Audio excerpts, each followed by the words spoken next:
Yeah.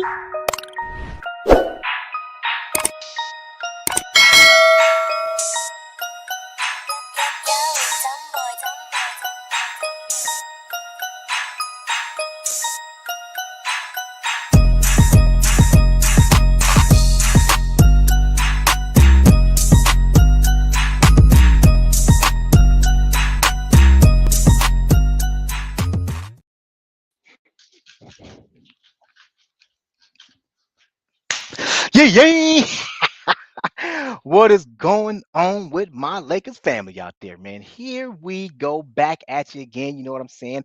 Another episode for you. You know what I'm saying? Another live stream. You already know how these live streams go. You know what I'm saying? I go ahead, I give my little soliloquy out the way, and then I drop that link for you. Anybody out there want to pull up on this show, you can pull up on this show and talk some Lakers basketball with your boy. You know what I mean?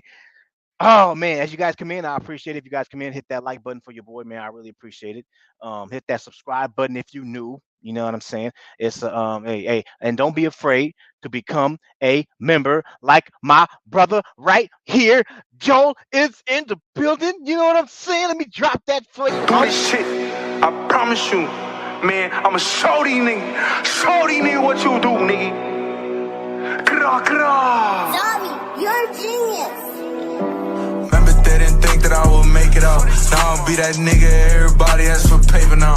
Run up on my buddy, then I promise you won't make it out. Niggas always talking, but they never even made a sound. I'll be like, hush.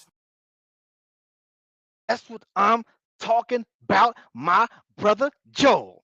That's what I'm talking about. Hey, Joe is a long time listener, man. You know what I'm saying? He just became a member. That's what I'm talking about, bro. And that's the only way you're gonna be able to win on this show. You know what I'm saying? Is you gotta be a member, bro. You gotta be a member, man. And again, and you know what? I just got a fantastic idea for so shout out to my wife and her best friend. They just gave me a fantastic idea that I'm thinking about doing within the members only. You know what I'm saying? And because you guys already know right now, okay, I do contests to where it's a raffle. You can go ahead and win, right? You know what I'm saying? But the thing is this, within the members, and again, I give out small prizes. You know what I'm saying? But I can give out this what they talking about right here. It's gonna be like a contest, and it's gonna be a big prize, like $500. You know what I mean? It's gonna be like 500. You know what I mean? So I'm thinking, hey, stay, hey, members only though. That's the only way you're gonna be able to win, man. You got to be a member, man. I'm thinking about this contest coming up soon. Again, members, look out for the member only video. I will be explaining more and going into more detail about it. But you got to be a member only. You got to be a member. That's the only way you're gonna be able to win. And I'm thinking about dropping 500. You know what I'm saying? 500. You know what I mean? So hey, man, you got to be a member to win, bro. You know what I'm saying? But hey, shout out to Joe, man. I appreciate you, homeboy. Real talk, bro. Appreciate it, man. My boy. Hey, so we're gonna get into it, man. About to get into it. Let's talk a little Austin Reaves today. So the question is this, because Austin Reaves, we all know Austin Reaves has been balling out there. You know what I'm saying, doing his thing with Team USA. So hey, the question is this, man. Is the first question, which I'm glad CM brought this up. CM, I see you in the chat. CM brought this up. CM said, our third best player is Rui. And I'm glad you said that, because my next question was, is Austin Reaves our third best player? If so, can the Lakers win a championship with Austin Reaves being our third best player? If you think it's Rui, the question still applies. Can the Lakers win a championship with Rui being our third best player? Now, so that's the question, man. And it's, and I think it's a valid question, because a lot of people, a lot of people, you know, they they don't see Austin Reeves being that type of guy. Like, you know what I mean? He's not all-star caliber, level player, or they say he's just not, he's not ready like that, right? Or they'll say, now Austin Reeves did great. Austin Reeves did great last season, but what about this season coming up? You know what I'm saying? Because now teams got footage on them, right? So now teams can be like, oh, we can scheme against you now, right? So there's a lot of questions between that Austin Reeves thing. Can we win the championship with them as our third best player? You know what I'm saying? So lot of lot of questions, right? You know what I mean? So let me give my shout out to all the homies that's pulling up today. I appreciate y'all. You know what I mean? I really appreciate y'all showing up today. Again, I will be dropping the link early because there is no slides. Okay, this is just a question that I was pondering for about a week now. But it's just that things. Laker news, breaking news for the Lakers just kept popping up. You know what I mean? So I couldn't get this question out and do this video for y'all. But now that the Lakers news calmed down a little bit, you know what I'm saying? Now I can go ahead and ask this question. You know what I mean? So I appreciate all y'all for showing up, man, showing some love. Y'all some real ones, bro. Y'all, especially the ones that show up faithfully every single live video. You know what I'm saying? Hitting the like button every time. You know what I'm saying? Watching all my regular videos. Right, hitting the like button for all my regular videos. You know what I mean? So I appreciate all y'all, man. And again, the main ones that's doing it, man, commenting, you know what I mean? Sharing the video, sharing. You know what I found out too? Sharing the video on Facebook, sharing the video on Instagram, sharing it wherever you want to. I also hear that helps out your channel, man. It helps out the video as well. So I appreciate that for all the homies that's sharing it as well. So I appreciate all y'all, man. So Nicholas Brown, I appreciate you showing up, man, showing some love. Salute, like, share, subscribe. That's what he said. I appreciate you, homeboy. I appreciate you showing up, man, showing some love. CM, like I said, I'm glad CM said that. Our third best player is Rui. I'm glad you said that, bro. So again, the question still applies. Do you think the Lakers can win the championship with Rui being our third best player? You know what I'm saying?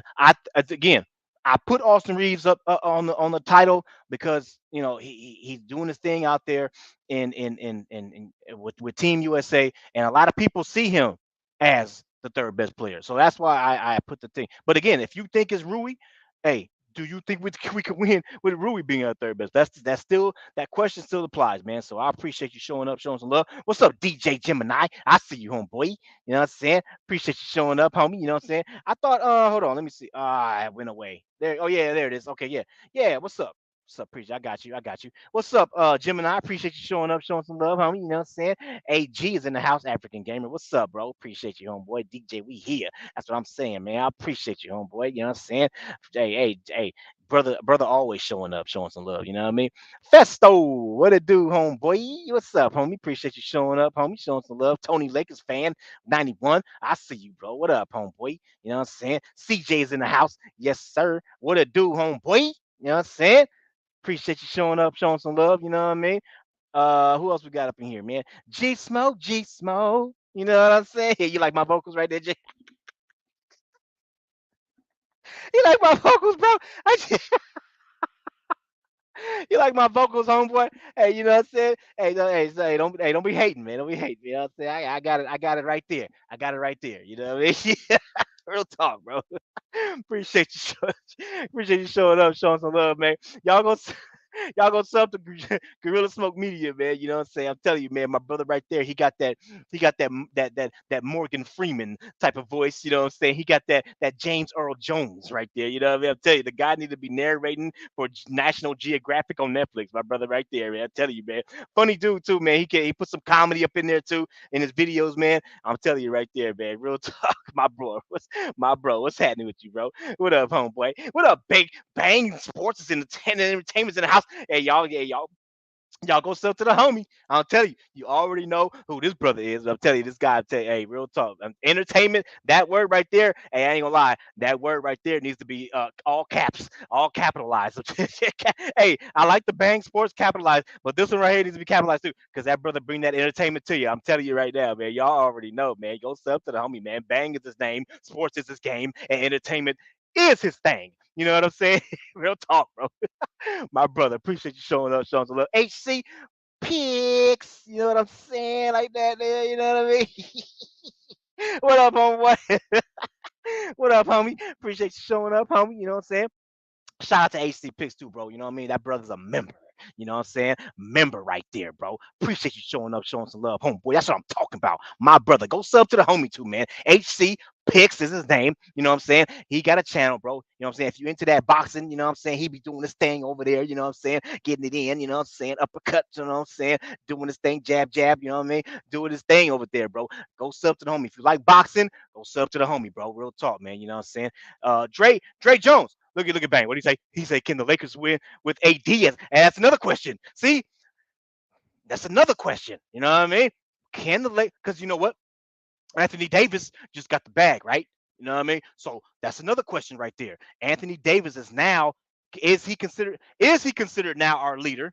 I know LeBron's still on the team, but is he considered our leader now? And if so, can we win with him as our leader? That's the question, man. That's a good question right there. That's another question right there, bro. You know what I mean? Dre Jones in the house. I see you. You know what I'm saying? What about D'Lo? Hey, look, again, I put Austin Reaves in the title, okay? Because a lot of Laker fans see him as our third best player. But if you think D'Lo is our third best player, the question still applies. Do you think the Lakers can win as D'Lo as our third best player? The question still applies, okay? So that's the question, man. You know what I'm saying? Because yeah, look, we got a squad on this team. We got depth on this team. You know what I'm saying? D'Lo, Austin Reeves, Rui, Gabe Vincent, Toyer, and Prince. You know what I mean? We got a lot of depth on this team. So what I'm saying is this: I, if you think D'Lo, and you know what? It's hard for me. I don't see D'Lo as our third best player. I think he should be, but I don't think he's our third best player. But if you think so, then cool. And then again, he could have been, but the fool we traded for him, and all of a sudden the fool was freaking injured, and he just kept getting injured and injured, and all of a sudden, I'm like, damn, D'Lo, why you always injured, bro? You just got here, man. Damn, you ain't injury prone like that, are you? Like, come on, man. So for me, he's not. But if you think he is, bro, then the question still applies, man. You know what I'm saying? R squared 89. I see you, homeboy. What up, bro? Appreciate you showing up, showing some love. He said, yes, Austin Reeves is the third best. Okay. He isn't a guy who will shoot high value and be a me first guy, but but he does that but word. But he does a lot of things well and has IQ, b-ball IQ. Hey, you know what? I feel what you're saying, bro. Real talk, man. I feel what you're saying. D'Lo can be our third best player at times, but lately it's Austin. That's what he's saying. Hey, that's you know what, and you know what? I kind of agree with that, but Rui, bro, you got to throw Rui in there. Rui is legit too, man. You know what I mean? Rui was coming through for us, bro. So hey, you got to throw Rui's name in there though. This up, Daniel? I see you, homeboy. Appreciate you showing up, man. Showing some love, Daniel. What's up? Go Lakers 2024 champs. I see you. You know what I'm saying? What's up, Richard? I see you. You know what I'm saying? Appreciate you showing up, showing some love. He say, "What up? Happy Sunday, bro." Reeves is balling, bro. Yeah, that's what I'm saying. That's why I put his name in the title because he's over there doing his thing with Team USA, man, balling, bro. So I mean, that's why I put him in there. A lot of people do see him as our third best player, so that's why I threw him in there, bro. But yeah, you're right. Happy Sunday, man. It's a beautiful day out here in Cali. Let me tell you right now, no cloud in the sky. You know what I'm saying? I need to be at the beach. You know what I'm saying? Shout out to my wife. She's going to the beach right now. Right here. Wait, what I say? What AC Pick say? Yeah. What? What's wrong? What's wrong with saying, you like my hey, I can sing a little bit, man. What you mean, man? My vocals right there, you know what I'm saying? I got the lungs, I got the singing vein. What you mean, bro? There ain't no yay, man. What you mean, man? He trying to get me already. Damn. Damon Stewart. What up, homie? What up, bro? Appreciate you showing. He said it can't happen. Damn. What the hell? He said it can't happen being outscored 60-30. Something something in the second half because if that continues to happen, then their championship hopes are very bleak. Damn. Hey, Damon Stewart. Okay, I see what you're doing there. I see what you're doing, bro. I'm gonna try again. Hey, I'm gonna drop that link early, man. Hey Damon, man. If you want to come up, and you want to pull up, bro. Anytime you can pull up anytime, man. Talk some Lakers basketball with everybody, man. I'm about to drop that link very, very soon. Empire Jeff is in the house. In the house. What up, homeboy? Appreciate you showing up, showing some love to the channel. You know what I'm saying? He say Reeves was their third best last year, and he'll be better this year. Book it. Rui will be three with will be three A though. Yeah, you know what? See, that's what I'm saying. A lot of people have Austin Reeves as the Lakers' third best player. But Rui's name is right there. You know, and again, I didn't put Rui's name in there, and again, the question still applies whoever you got. But I didn't put Rui's name in there just because Austin Reeves is the one that's over there, balling over there for Team USA. So that's why I threw him in there. So, but Nico, I see you, homeboy. Appreciate you showing up, showing some love. You know what I'm saying? Reeves is him. I'm him. Yeah, you know what? God damn it, Nico. I'm glad you reminded me, man. I forgot to put that in the freaking in the freaking thumbnail, man. Damn. I gotta see now I gotta redo my whole freaking thumbnail. Freaking Nico, you messed me up, bro.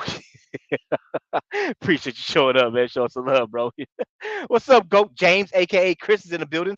I see you, homeboy. What it do, bro? You know what I'm saying? Appreciate you showing up, showing some love. Big time Lakers fan in the house. Go Lakers. That's what I'm saying, bro. What up, homie? You know what I'm saying? Rundown Productions in the building. Yes, sir. What up, homeboy? You know what I'm saying? Y'all go sub to homie right there. Rundown Productions. You see his name right there, RP. You know what I'm saying? Rundown Productions. You know what I'm saying? Don't put in RIP because the brother ain't dead. You know what I'm saying? RP right there. Rundown Productions. You know what I mean? I just threw that out there, man. What's up?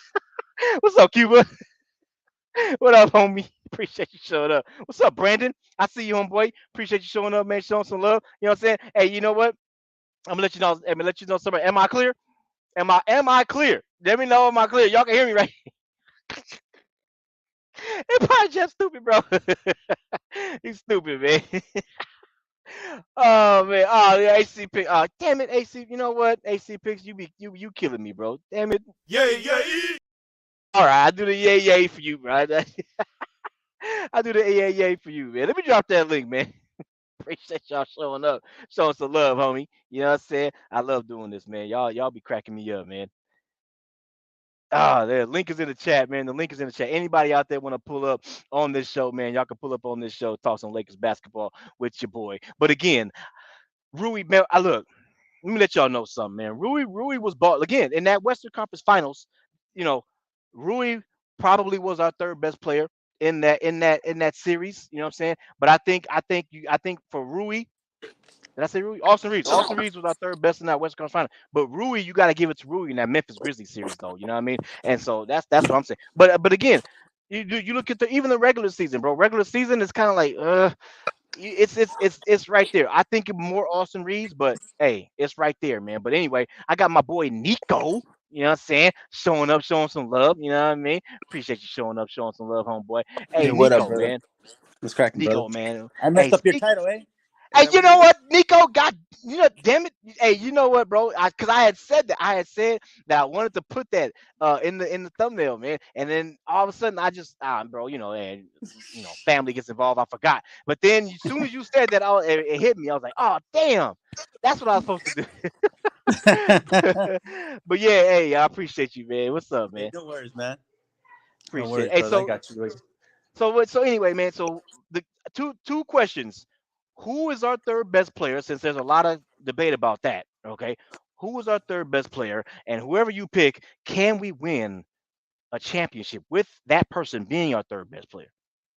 Yeah, I think the third best player it's going to be, and it has to be Reeves, um, because he provides so much, um, skill set as far as making the team better. He's a willing passer. He's got the basketball IQ. He Mm, can get he can penetrate the paint. He can get to the free throw line. He can be a spot up shooter. I mm, mean, he's got so many skills that he can bring to the table that I mean, I don't see him. I don't see him not being the third best player. I mean, and being the third best player, let's not get it twisted. Being the third best player on the team doesn't have you don't have to be an all star. oh, good point. You know what I'm saying? People Good will point. if he's a third person, he's got to be an all star. No, he doesn't have to be an all star. Especially, he just has to be the third best player on this team, not in the NBA. We just want him to be the best player on this team, and he can, because he works well with everybody. He's a plug and play kind of guy. That's what That's Steve right. Kerr is using him on the FIFA in the FIBA. They're using it as a Hmm. plug and play, and he works great with no matter what lineup they throw at him. And defensively, He's not a lockdown defender one on one. We all know that. It's not a mystery. It's not like, oh my God, but he's a competent defender. He's gritty. He can get in your face no matter if you're 7 foot tall. He will fight for you. Because I seen him on the FIBA, guys just switching and they putting him in the post with the bigger Mm. man, but he be fighting those guys, man. He was trying to front him every time. He's trying to front him, and he Yeah. won't give up, and that's the fight. That's the gritty. That's what we need. He's like I said, Hmm. he'll make it tough on you, and that's what we all want. He could be a decent, competent, average, league wide average defender, and that's all we ask him for, and stuff. And he'll give it to us. It's just on the offensive end is where he's gonna shine, and he's gonna do what's the things that we need him to do to make the team better. So and a lot of I just want to bring this up. A lot of people talk about, well, you know what, people might choose Caruso over Reeves and whatnot. Huh. Let me just tell you something. Caruso never made it to the FIBA USA team. Ooh. Did he? Ooh. I don't think so. And who did? Hey, There you gotta give go. it to AR. Gotta There, give it there to you go. AR. There you go. There you go. I That's all. feel you. I feel you. That's So what's so I up, think he man. does, and then it's a then behind that would be Rui off the bench. Mm. And he can do his thing, and then the rest of the guys just fit in, get in where you fit in. You know what I'm saying? Yeah. Play your role, and you'll be fine. But I think it's Reeves. I think this playing with the USA team is gonna give him more confidence, become a better player. Because now he's Mm. playing with better players. Now he's surrounded with better players, better people who can think, people with the same, if not, IQ wise, so he can pick each other's brains, kind of deal. Mm. So you can develop certain things, and now you're just playing with the best. You know what I'm saying? So that's I feel only you. gonna make you better, bro. There's no way you get worse from playing in the FIBA. Absolutely no way. So and That's he'll true. he'll and then he'll transition that into our team, and I think it's just more. It's just positive news. I think that and I don't see how he cannot be our third best player. But that's just my opinion. I think everybody will probably have somebody else, and that's fine. Everybody to each their own on their opinion on that. But that's just me. You know what I'm saying? Yeah. No, I got you, bro. That's what's up, man. Hey, I appreciate your take, man. Real talk. I think again, I think a lot of Laker fans see Austin Reeves as our third best player, um, but that's just what I think. But anyways, but yeah, I feel you, bro. I appreciate your take, man. I'm gonna move on to Drake Jones. What's up? I see you, Dante Reeves. I got you, bro. Appreciate you showing up, man. Showing some love. I gotta move on to Dre. Dre Jones is in the building. You know what I'm saying? I appreciate you showing up, man. Showing some love. Got the Miami Salute, bro. logo Salute. on there. What up, homeboy? You know what I'm saying? Salute, bro. Salute. Man, appreciate you showing up, man. So yeah, man. I gotta ask the question, man. You know what I mean? Do you think Austin Reeves is our third best player? If not, name me who is, and do you think the Lakers could win with whoever you got as the third best player? Well, I mean, I think he can be. I think he should be. But I also think to be honest, I think the third best player is really going to be by committee this year for the Lakers, Mm, just based off yeah. matchups. And because I mean, it was times where last season where even when Reeves was still playing great, D'Lo was the best player in some games. Rui was the best player in some. You know what I'm saying? In some games. So I think during the regular season it's going to be more like that committee. But I think more towards the playoffs. I think once like Austin Reeves gets used to people game planning for him, I think he'll Hmm. be the third best player. But I think through the regular season, it'll be by committee. That's a good point right there, bro. You know what? I agree. I do agree with that. That's a really good point, man. That's a fantastic take right there because that's what we saw. This is what we saw. With the depth that we got, we saw a lot of this with the 2020 championship. You know, what I mean, a lot of times we didn't have a third best player. It was most of the time it was just like, you know what, who's balling that night. That's pretty much who it was. It was like, okay, well, hey, Kuzma, you got it going, man. Go ahead, handle your business. You know what I mean? Go close for us. You know what I mean? Caruso just, yeah, it was Caruso was like you just couldn't take him out in the fourth quarter. The guy just made winning plays. You know what I mean? So sometimes it was Caruso doing his thing on the defensive end. You know what I mean? Sometimes it might have been Rondo. Rondo came in and did his thing. Sometimes it was Dwight Howard. You know what I mean? So any given night, KCP, you know what I mean? So any given night, it was somebody new, and that's the thing. That's the good thing when you got the depth on your team, man. So I totally agree with you on that, man. That's what's up, man. Um, I gotta move on to Michael. You know what I'm saying? Michael was in the building, aka AG. What up, You know what I'm saying? DJ? What up, AKA chat? African Gamer. What up, home boy? You know what I mean? Man, Reaves, a lot of people ain't gonna like what I'm about to say, but I'm just getting hella realistic. I think Reaves actually yes, he was our third best player, but I think this upcoming season, I think he has the opportunity to be our second best player on the team. I'm just not. LeBron. We just got to start facing reality. A lot of people don't want to. Oh shit! Let me turn my TV down. My bad. You good? What's up, Dante? I got you, bro. I'm just preparing for like the reality. LeBron's gonna be 39 this year. He's coming off of surgery. He played decent in the playoffs. His efficiency was terrible though. So there's just too much. There's too many question marks around LeBron. But I definitely think Austin Reaves was our third best player. I think he's gonna have an opportunity to be our second best player. We just have to see how it goes with LeBron. We just have to see. But as of now, that's my prediction. A lot of people aren't gonna like that, but that's my prediction. Hey, you know what? Hey.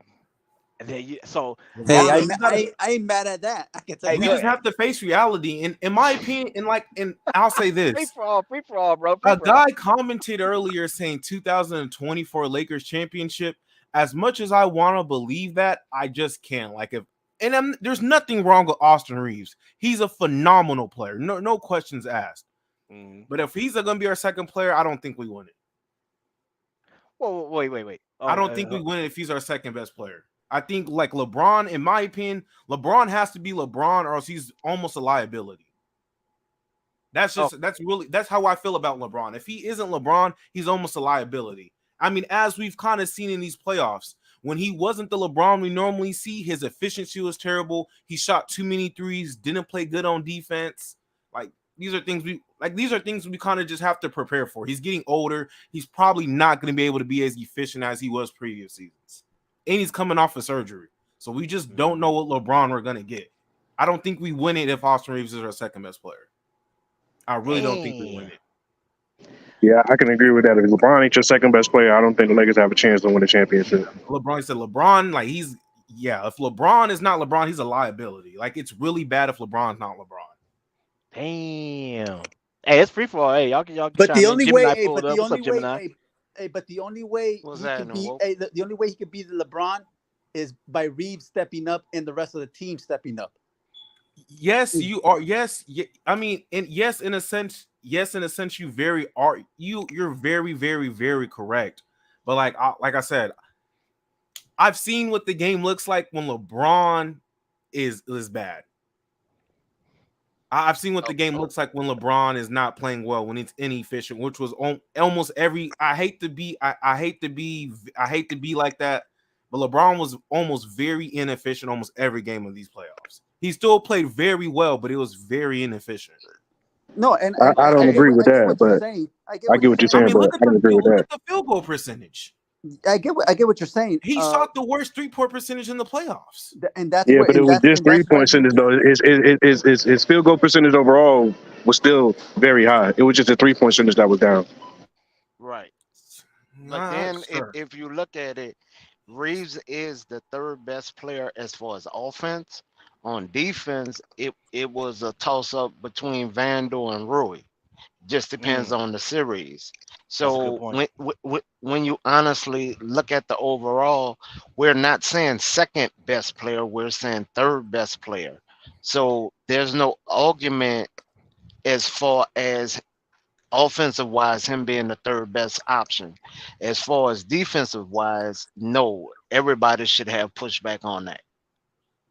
I mean, even offensively, you still could talk about a guy like D'Lo. D'Lo could still be your third best player offensively. That's true. That is very true. That is very, very during true. the season, I agree with you. During the playoffs, I disagree with you. Oh, I can agree to that. He has been inconsistent in the playoffs, but I mean, he hasn't had much playoffs either. I mean, he's been in the playoffs what, two He seasons played. since he's been in Hey, the NBA.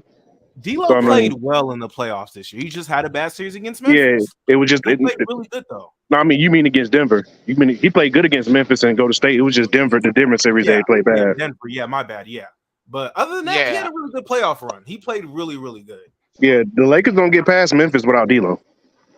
Yeah, that's I, facts. I agree with that. That's facts. I'm just saying, like, I I guess that's when you go to statistics on the paper and your eye test that I don't give. I do not put D'Lo as high. Okay. As far as just the eye test, then I would put D'Lo as the fourth option. But I will give him this: after everybody left the court, that bad game he had, he was the only player that said, "No, I'm gonna try to put up shots. Maybe it'll help me." And he went back after the game and literally put up shots by himself. Even the reporter said, "Man, this guy out here by himself. They trying to clean up and everything." And he like, "Nah, I'm not leaving yet." So the determination and accountability that he was putting on himself is there, and I agree with that.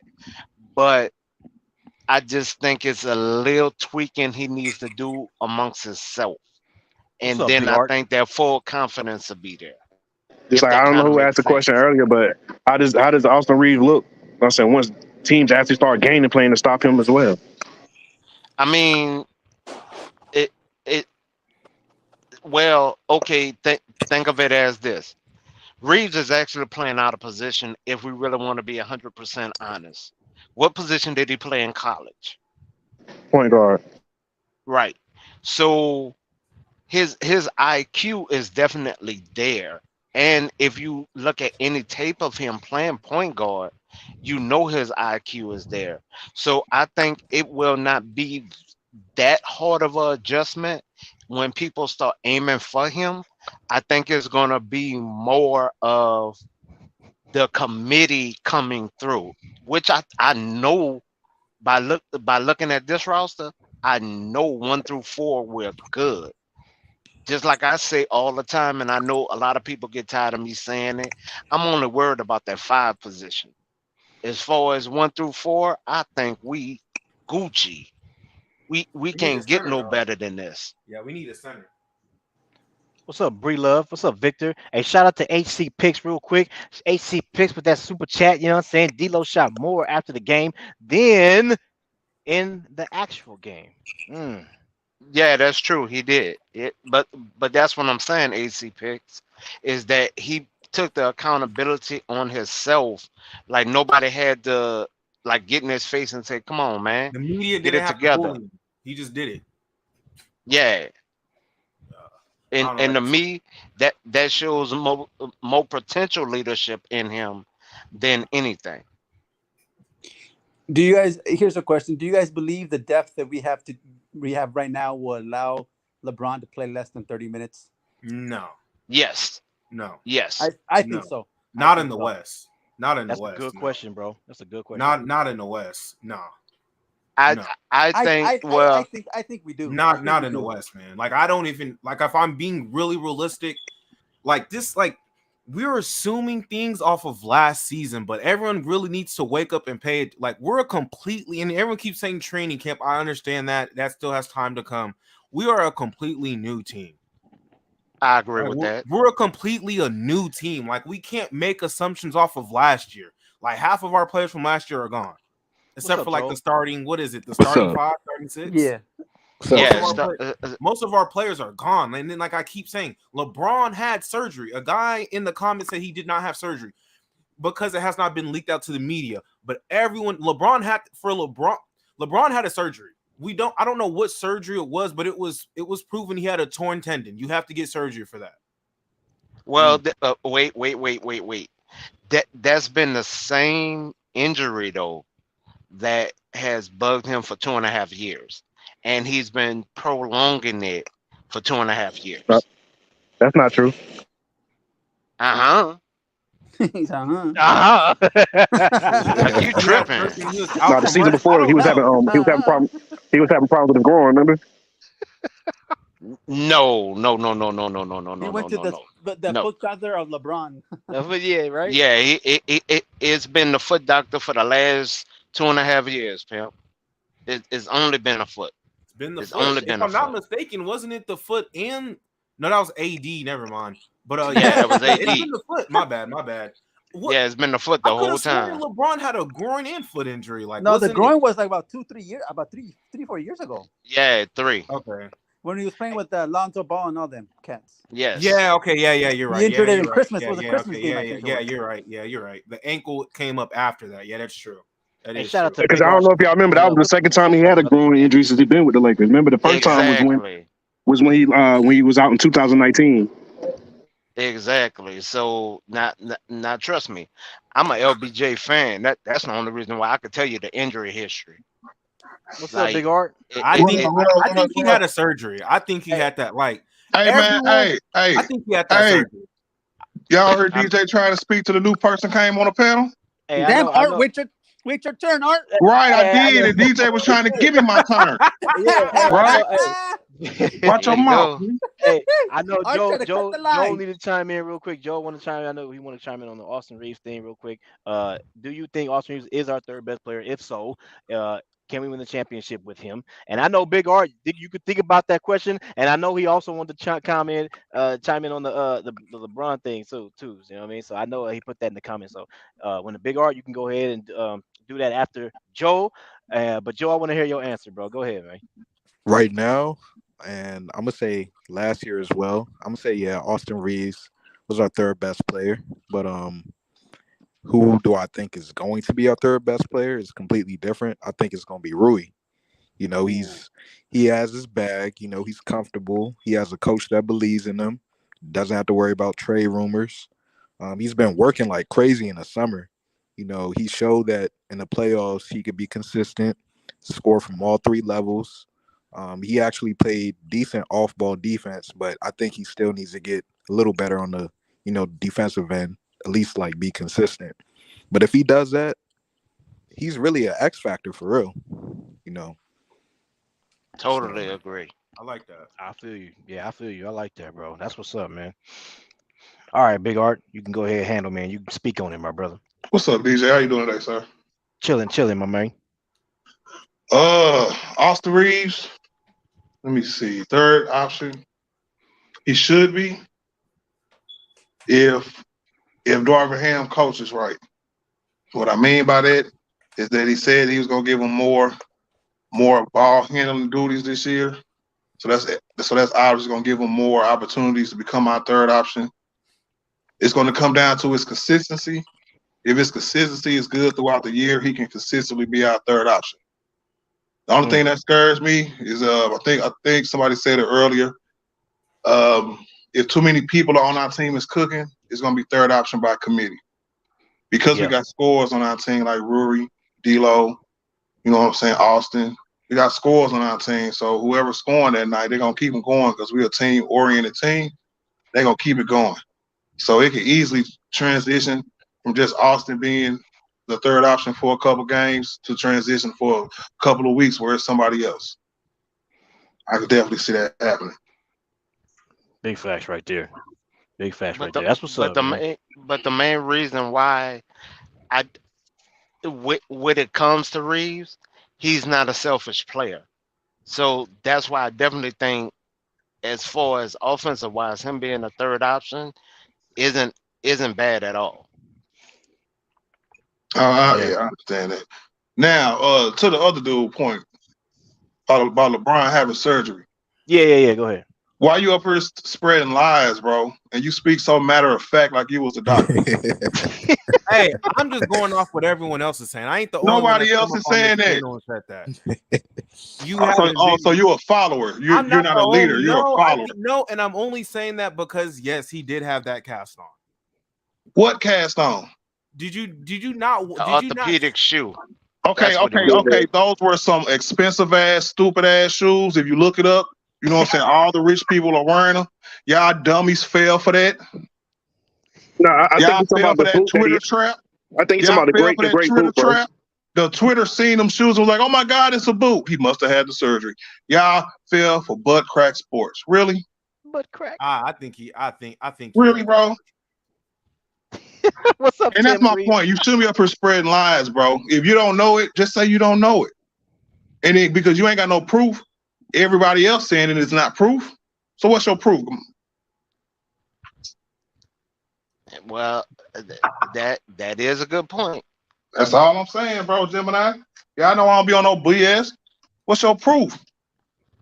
And then you're gonna call my name out because I put up there LeBron did not have surgery, trying to keep it a buck.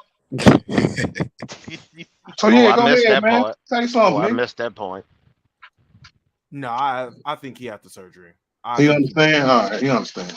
I mean, it also we never fully understood like what the injury was. So he might have had an injury where he didn't need surgery, just needed rest. So because we don't sit in on the doctor's office, right?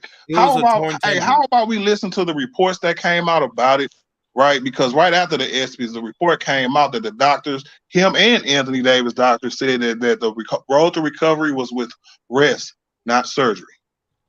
Why do you see him back in the gyms working out already? What's up, One Cool P? You think if he has surgery, he'll be back in the gym already? Him or AD? Yeah, that's a good point. And That's a great point, Art. That's a great point, bro. That's a great point. And he's dunking like a mug. Well, to add to Art's point, we call that is like dropping your heel in the military, and now he's just flat-footed on that foot. So unless the doctors actually put him under that knife, this will actually be the first time that he will really go under the knife part. And I don't think that he would do that at this point because he would be down too long. Gemini, but you know that if you know that Gemini, then you should know if he would have had the surgery, even if he would have had it before, that shoe that he had on is not even as big as the cast he would have had on. Right. He wouldn't even went to the ESPYs. If he wouldn't have been able to wear a suit. Exactly. He wouldn't have been able to wear a suit. Exactly. What's up, Kool-Aid Johnson? I see you, bro. I passed, DJ. I'm done, bro. Yeah, because they never really diagnosed if it was actually torn or if it was just a strain. So he's right about that. I remember on Bleacher Report like a week or maybe a couple of weeks ago, I think it said a torn tendon, if I'm not mistaken. Yeah, they said torn. It said a torn tendon. All right, and I even remember on multiple. I remember everyone was saying it. He needed some cleanup in that ankle. So I just have to go off with the. So you don't remember people saying that he might need surgery or rest. And we were all waiting to see. But I do. Yes, I do remember hearing that. But then I also remember people saying that the doctors gave him like these shots for him to put in his ankle to last him till the season was over, till he was able to get that cleanup surgery. I never heard nothing like that before, man. I'm like, but so since you're hearing all of this stuff, did you hear the latest report that I just told you about? Probably not. No. Okay, well, you need to pay attention, bro. You need to put your ear to the ground. Keep your ear to the ground. Just don't hear stuff and sprout up when you want to hate. You know what I'm saying? I'm not hating. LeBron's my favorite player. I'm not hating. LeBron's my favorite player. You straight lied on dude. So yeah, that's hating, bro. And you was matter of fact. Now you shake. How? So I purposely did that? Yeah. No, yeah. No, I didn't know. So you're not responsible for the words that come out your mouth, sir? No. So you're not responsible for the words that come out your mouth. I'm not hating. What? Hater, if I was a hater, I'm not gonna hop on this panel. Yeah, but you'll hop on and say LeBron had surgery and you don't know nothing. If I'm a hater, I'm not gonna come here.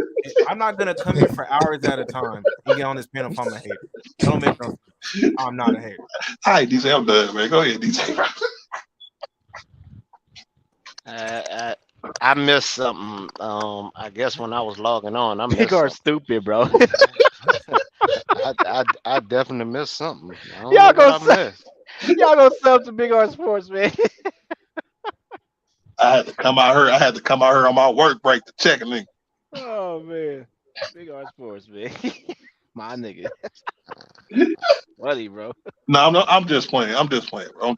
I'm actually finna leave work and I'm off work and I'm just here to support DJ Y'all go sub if y'all ain't subbed already, man. Y'all know what it is. For real, for real. Hey, real quick, you going live later? I don't know. I'm on your live right now. I ain't going nowhere. Oh, all right. I might, DJ. I'm sorry. I know I'm bad at that, bro. Wow. Right on, man. Yes, yes, I I'm going definitely live missed later. something. Yes. I don't know what I missed, but Like I okay. don't know Man. promises though. Yo, You know funny, how man. it be, DJ, bro. No promises. Nah, I got you. Well, all right. That's funny, man. What Austin Reeves doing right now? I heard you out there balling, man. I mean, Hey, hey, offensive. Don't they play Japan today? Didn't I will have to check the schedule. who they I just don't beat? want to They just beat misspeak. somebody. They played Slovenia, no? They just beat Slovenia. Slovenia. Yeah, Okay. I think they're up against Japan now today. I mean, What's I, up, I CJ? I just heard that he's out there recruiting too. So What's I'm good, like, DJ? What's up, that, panel? that What's up, everybody? what's Man. happening, B? What's up? What's up? My fault. I So gotta ask CJ. Oh, my fault, man. Hey, CJ. What's good? My fault, bro. I didn't get your take, man. So what's up, man? Do you think Austin Reeves is our third best player? If so, do you think we can win a championship with him? If you think it's somebody else, same question applied, man. I think that on any given night, anyone could be our third best player, but just going off the roster right now, he might be, honestly.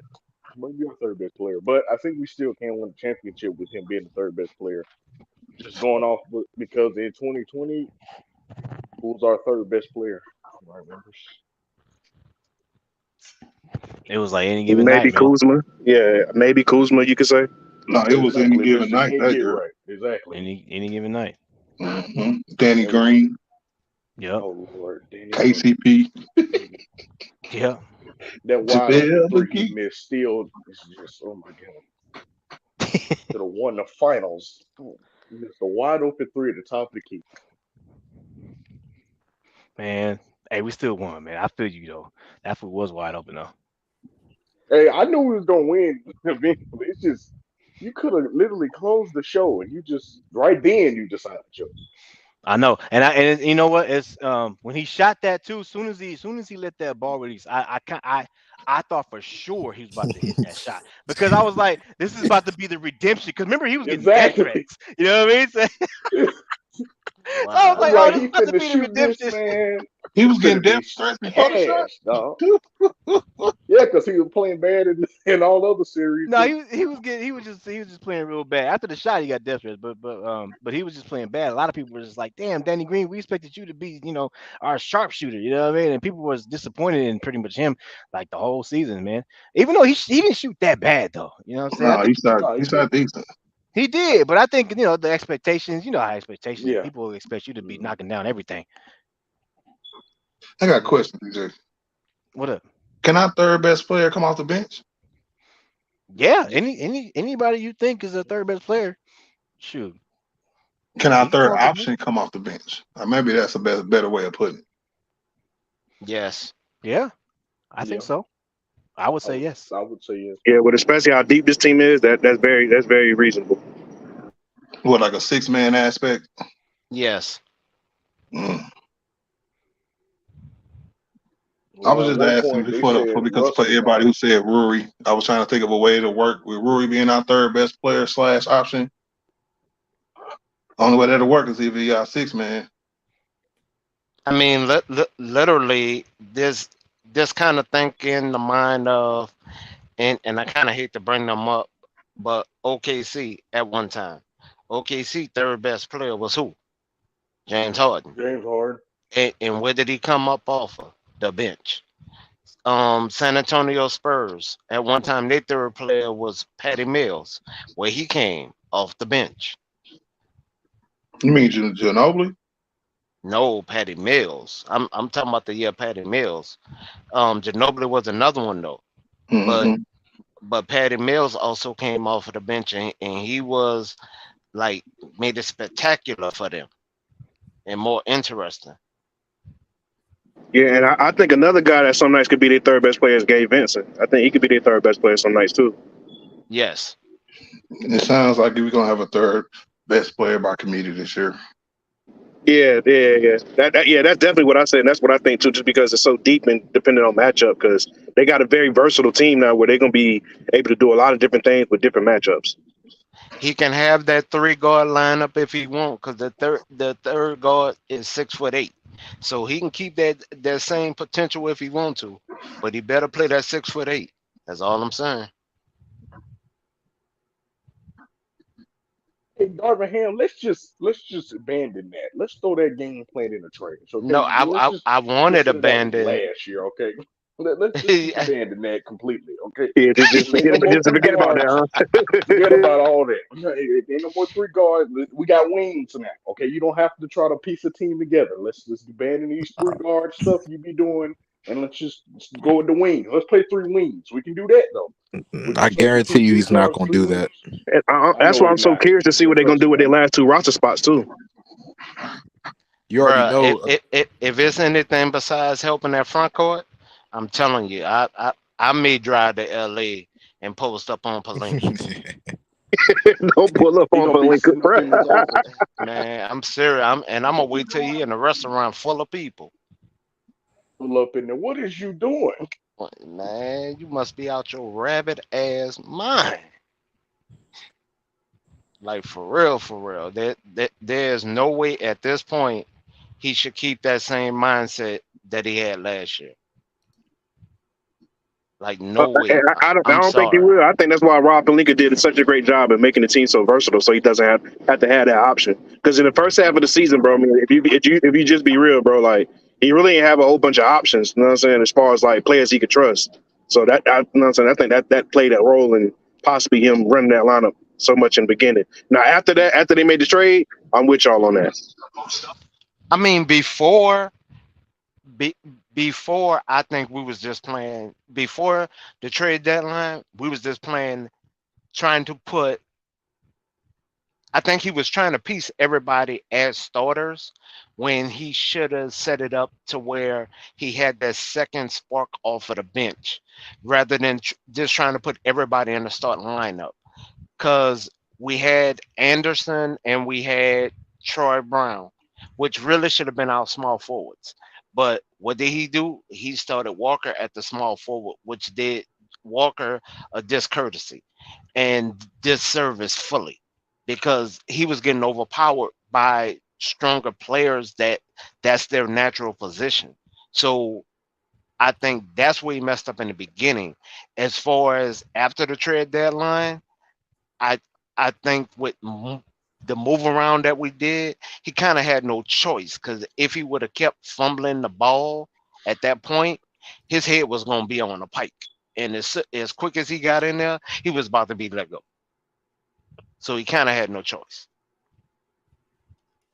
And there's really no way he should have been coaching like that, being from the Bucks, because he played better than this as a pro. He really did. So if he fumbled this year, this will be the one time I definitely can't blame it on Palinka. I'm just waiting on that what he's going to add to the front court. If he had to any other position, I'm telling you, I may hop on the plane or take that long good drive to LA, and I'll have to find out where DJ stays so I wouldn't have to get a hotel at least for one night. At least put me in the garage, DJ.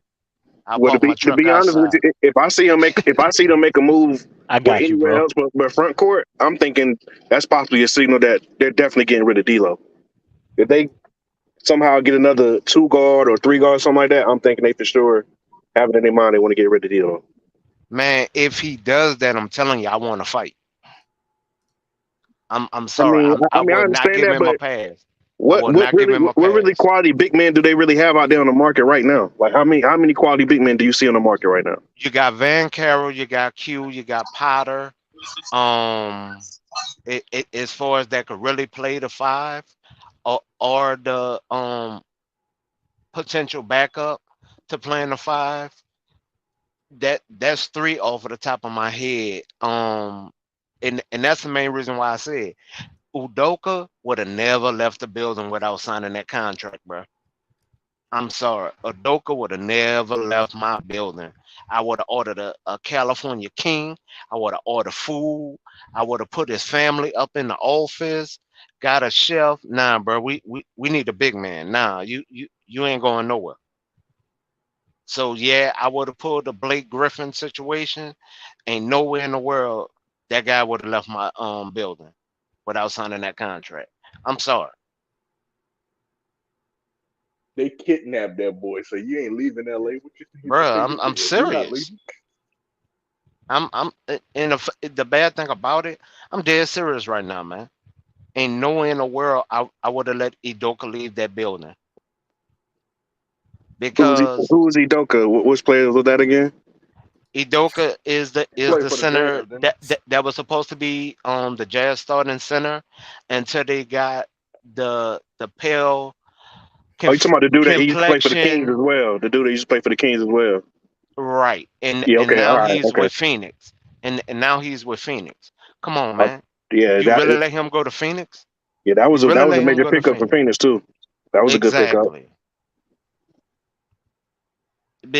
Because what they wind up doing, they potentially wind up getting a starter for nothing.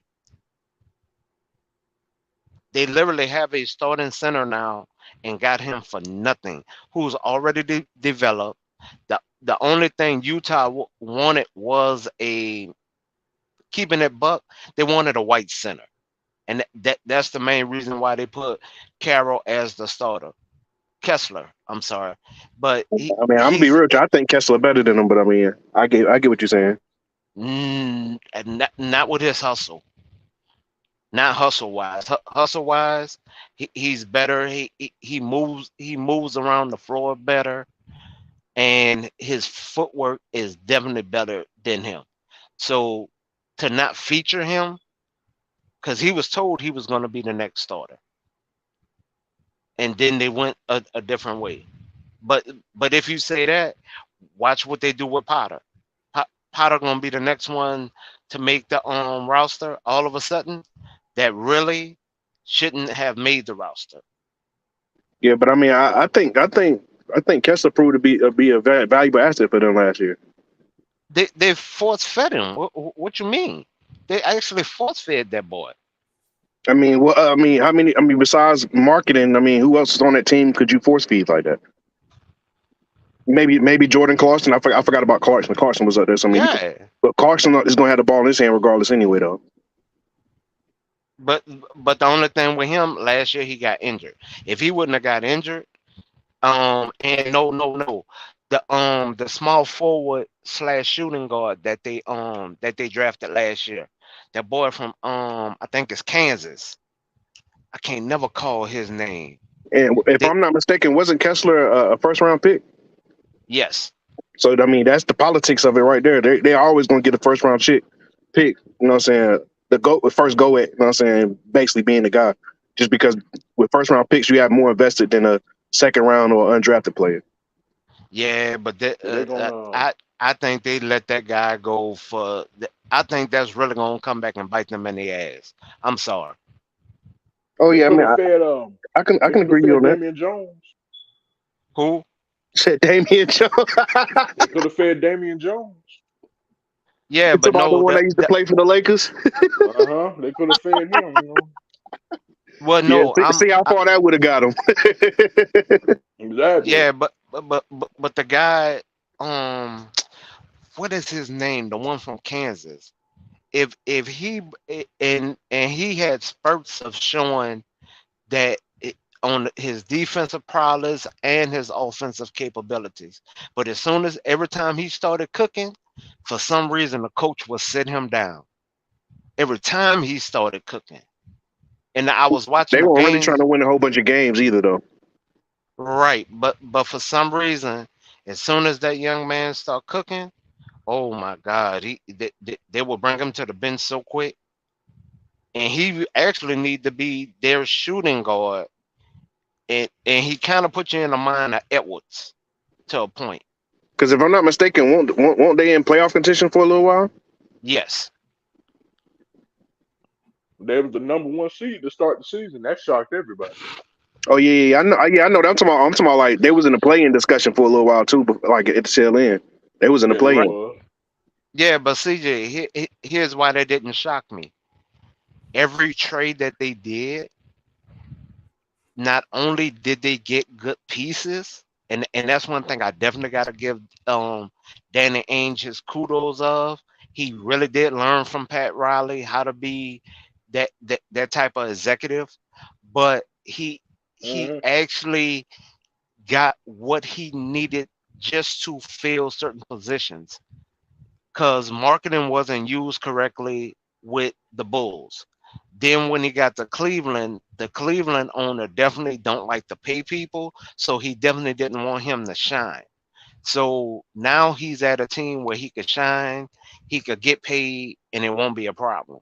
Like, and now if you look at what the trade they did for Rudy Gay, because of marketing, serving in the military right now, they still can roll while he's gone.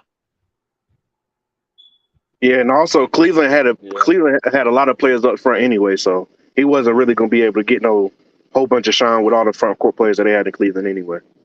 I kind of disagree with that, and here's why I have pushback, because Cleveland needed to feature him more.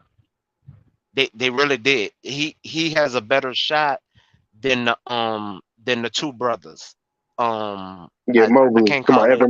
To my Evan Mobley. Yeah, he has a better jumper than those two brothers. He their rebounding prowess is similar, but when it comes to that offensive potential, his is higher. So, and he can keep up with shooting guards where Mowgli cannot. To me, like he can kind of stop them once they get put out their first step, but his recovery isn't there like Marketing.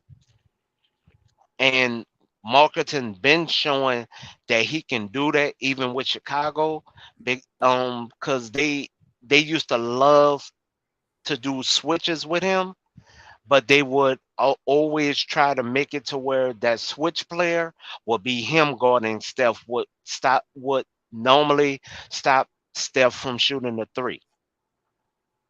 So that's why Steph used to hate playing the Bulls, even though the Bulls didn't really have nobody at that point, to be all honest. Thompson will have a better game than Curry on those games. Even Poole will have better games against Chicago than Curry would because of the way Morgan would handle everybody on that switch. So as far as Utah will be the one, like they've been stockpiling people for the front court for years. The Kings have been another one once they got Bloody Divas out of their front office, who was only infatuated with international centers. That Yeah. was his only infatuation. If you wasn't international, he really didn't want you. Yeah. Hell, he didn't International and even want project Weber to players. come back. Yeah, he Weber was supposed to actually go back to the Kings, and he didn't want C Webb back. The Kings doing that's what they did with Willie Cauley-Stein. He liked him. He was another project player. So yeah, Well, but but they just to didn't get back on develop him though. just to get back on the Lakers real quick. What type of role you guys think that Vanderbilt can play if he can consistently hit that corner three? Oh, he gonna be He'll be our nasty. start. He'll be our starting Yeah. small forward. Yep. Power forward. I'm sorry, power forward. Defense, knock down the corner He'll be three. our starting power Great forward. quality. If he can't Like, hit that corner Got three, he like got a to come little off the bench. yeah, I don't at Yeah, this I agree with point. that. I agree with that. At this point, Roy is our um safeguard for the second unit, so that's why I don't think they're gonna switch him out of the bench role. He is kind of our anchor somewhat. So I literally see Vando really working on his shot like he needed to last year. And like he already been doing with the shooting coach. So I really don't see Vando leaving that starting role. Yeah, they say him. They say Vando and Rui been with him all summer. Yeah, he didn't went with them to when he stopped helping them in Japan. His next schedule was Greece, and they hopped on the plane right with him. Like, all right, we're going to Greece. Let's go. So they're not stopping him from getting his money. They just seeking more tutelage with him at the same time, which is definitely a good thing. So everybody getting a bag right now. The players getting tutelage and getting their bag from the front office, and the shooting coach getting his bag everywhere he going and to the players, which is actually different. We're not used to seeing that in the NBA, unless I'm wrong. Anybody? If I'm wrong, point it out. No, you're not wrong, bro. What y'all talking Okay, about? Getting work in with Lethal Shooter? Where's Detroit at?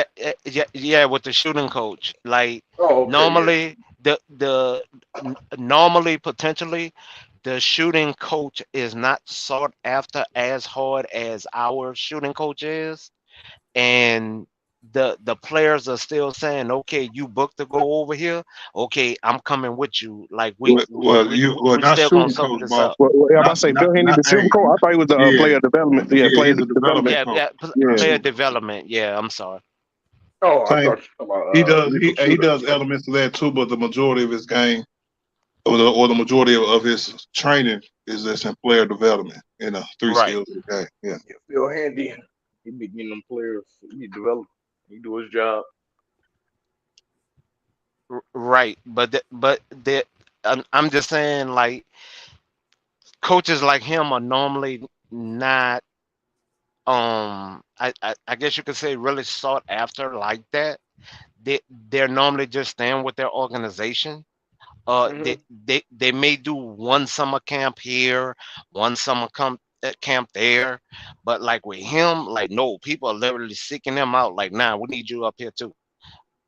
And the players are not like hindering him from getting his bag at the same time, which they could easily do because they're with the same organization, but they're like, nah, okay, we're going over here now. All right, let's go. Right. And I guess that's literally what my main point is, if that kind of makes sense to everybody. Yeah.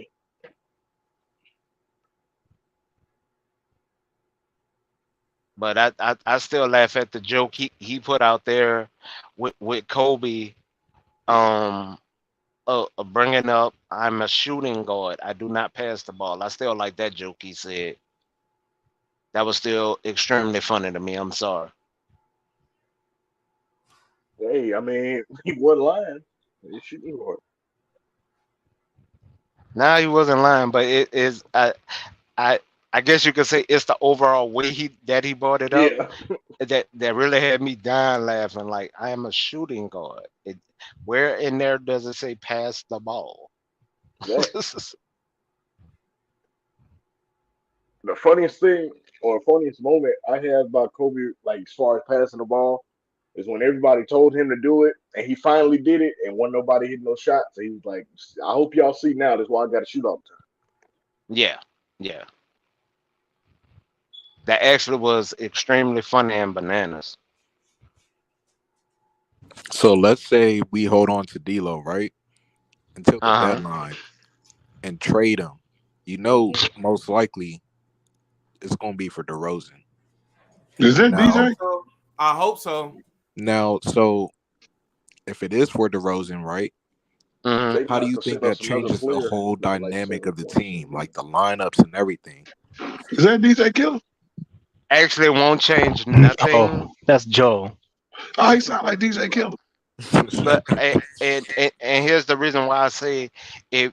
It honestly won't change anything because at this point you're literally having to where we would honestly have still have a bigger lineup than most teams.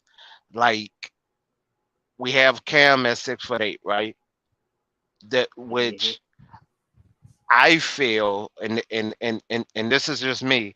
I feel it's Cam job to lose, even though somewhat I do feel and could agree with anybody if they bring up that he's more of a project. But I would honestly say until I see full consistency and within Mac's game, I would say it's Cam job to lose, which it would honestly bring up everybody. Like we will be trying to figure out where we're going to put Max or where we're going to put Cam. Well, So it's Max's job to lose, not Cam's job to lose. They're not going into the season with, you know what I'm saying, giving Cam that much of a role. okay, Yeah, that's true. That's very true. Yeah. so but overall, it'll just make us bigger, like as far as everything. Like overall, we'll We be definitely be a bigger. hard team to guard, no question. But Reeves would at that point, I think Reeves will slide over the point guard, and Vince will still be coming up off of the bench. Yeah. Right. So I do agree with that, but also I think it's going to affect our spacing. That's the reason why I asked, because DeRozan's not really a good 3-point shooter. I mean, he could shoot Mm-mm. the three from the corner occasionally, but we all know about Braun. You know, he takes too many threes sometimes. AD, who knows if he's going to get back to 33 to 35%. Center is a question. Austin Reeves, yeah, he got hot during the playoffs, but I think that spacing is going to be an issue. Here's where I disagree I don't think it is because spacing that much either. because technically it's going to All give you now DeRozan gonna two do is get slashers. that mid range. Cash the mid Yeah, but range shots to be his. right, but it's also going to give you two slashers now. You have is extremely what you need. You have two slashers in Vandal and DeRozan that now can freely slash and they're going to play defense hard. Like a lot of people honestly do not give like DeRozan his props when it comes to defense. So that's the only reason why I kind of have pushback on you saying that because DeRozan is definitely going to help when it comes to the defense side. And according to the numbers, LeBron was the best flash in the league last year. Yeah, with a bad foot problem. So I mean, so you saying flow spacing is going to be a problem? I disagree because now you don't know where that jab going to come from. You really going to feel you getting jumped now. It is coming from the outside. It's coming from the middle. It's coming from short range. Is like all you could do is bob and weave and just hope somebody miss. And then on the defensive side, you have people that's going to play those angles. So you can't just give those lackadaisy passes no more. You the floor the running the floor is going to be like running out of bulls. Like you sure you want to stand in front of that? Because somebody about to get a layup or alley oop. So I picture a lot of highlights and kind of the spitting image of the lake show coming back, especially from the defensive side. So that's why I'm really not concerned 1 through 4, if that kind of makes more sense.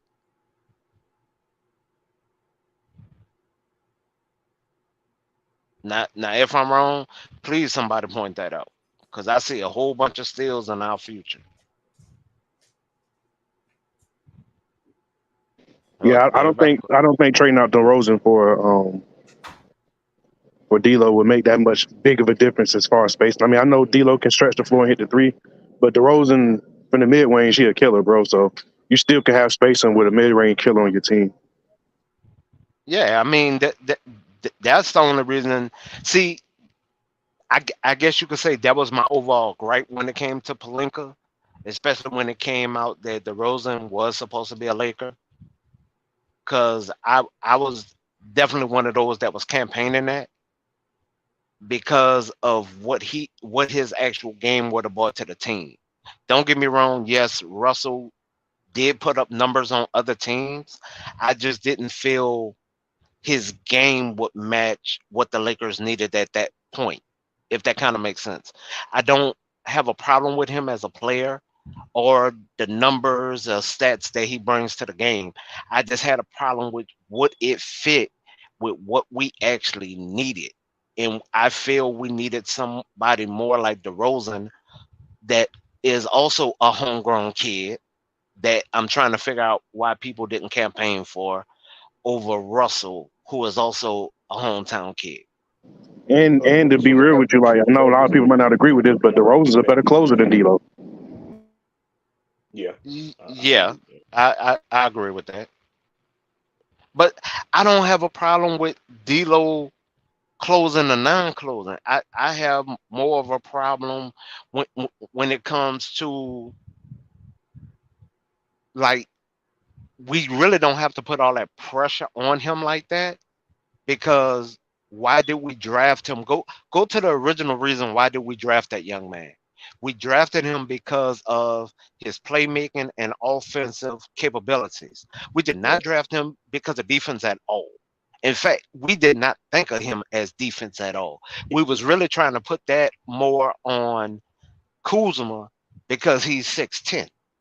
Mm-hmm. That's what we was really um like hoping his defensive prowess would kick in. And it didn't. And then he started dating a Kardashian Mm-hmm. and wanting to be a clothing designer. More off the court things that he was more interested in than actually the potential of his game or what it could potentially be. Yeah. Now look at what he's doing. He's in a smaller market now. He's even though yes he is concentrating on being a clothing designer, he has put more time into his game, which he wasn't doing as in LA. Kind of like the same problem Shaq had when he first got there. Yeah. Like, I'm a party, I'm a build my empire. But the only thing was Shaq also put in the time in the gym that Kuzma was not doing. To kind of bring it all together as a whole, because really at this point I would have traded THT to Washington, and I would have traded Kuzma to New Orleans. I would have kept Ingram, me personally. Even though Yeah, New Orleans Ingram, wanted Ingram more though. They wanted Ingram more than they wanted Kuzma at the time. right, I agree, because Ingram was more offensively there. He has developed on the defensive side, but he was better on the offensive side, and New Orleans definitely needed points over defense. What's up, Tiffany?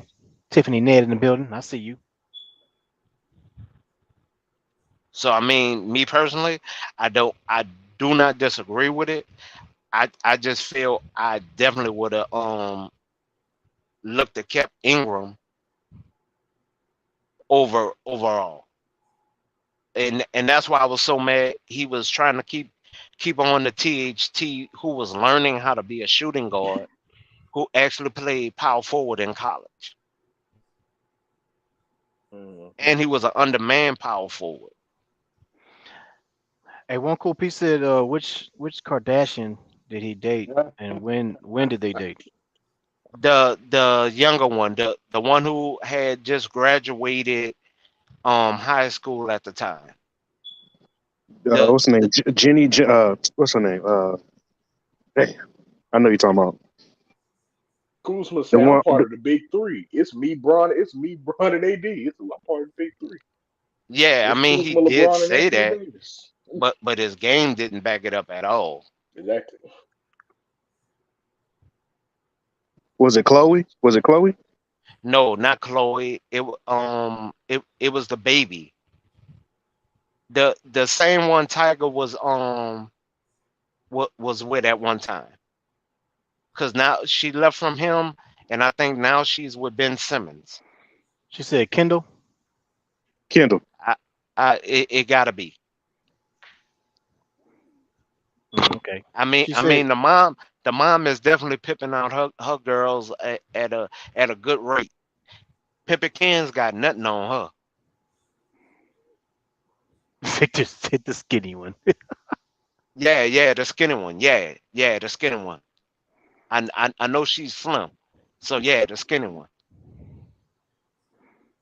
And Wait. now that's also how Kuzma met the model. Because of the skinny one, because she was trying to model at one time, and they wind up being at the same event. They was both modeling the same event, and Kuzma wind up snagging the model too, and the model just took Kuzma away from the Kardashian. Mm. She did ask when did they date. She did ask that question. They I think they started dating the last year of him being a Laker, because that's when Kuzma and Ben Simmons started having battle between each other, because they both was dating the same girl. Mm. I don't know any of this stuff. So No, the only reason why I know, my homeboy old lady liked the blogs and everything, hmm and she was like, the mom don't know who she want to pimp her daughter out to now. They fighting she fighting for two chicks. And I'm like, what you mean she fighting for two chicks? And she brought up showed me literally that the the young girl was dating Ben Simmons and Kuzma. And technically Ben Simmons was with her right before she turned 18, and they was trying to keep it under wraps. That's why they wasn't even showing who her boyfriend was on the TV show, because he got with her right after Tiger, and Tiger was dating her when she was 16. So the mom started pimping her out early. I hate to call it is what it is, but yeah, the mom started pimping her out real early. We got to say allegedly for that, because that's kind of creepy right there. I Allegedly. mean, the hell, the Republicans are trying to make a law right now to where it's legal in 50 states to marry at 12. What you mean? Allegedly. Eh, No, that bill is going up in the Senate right now. I know, but They I'm just saying in general, allegedly. okay, yeah.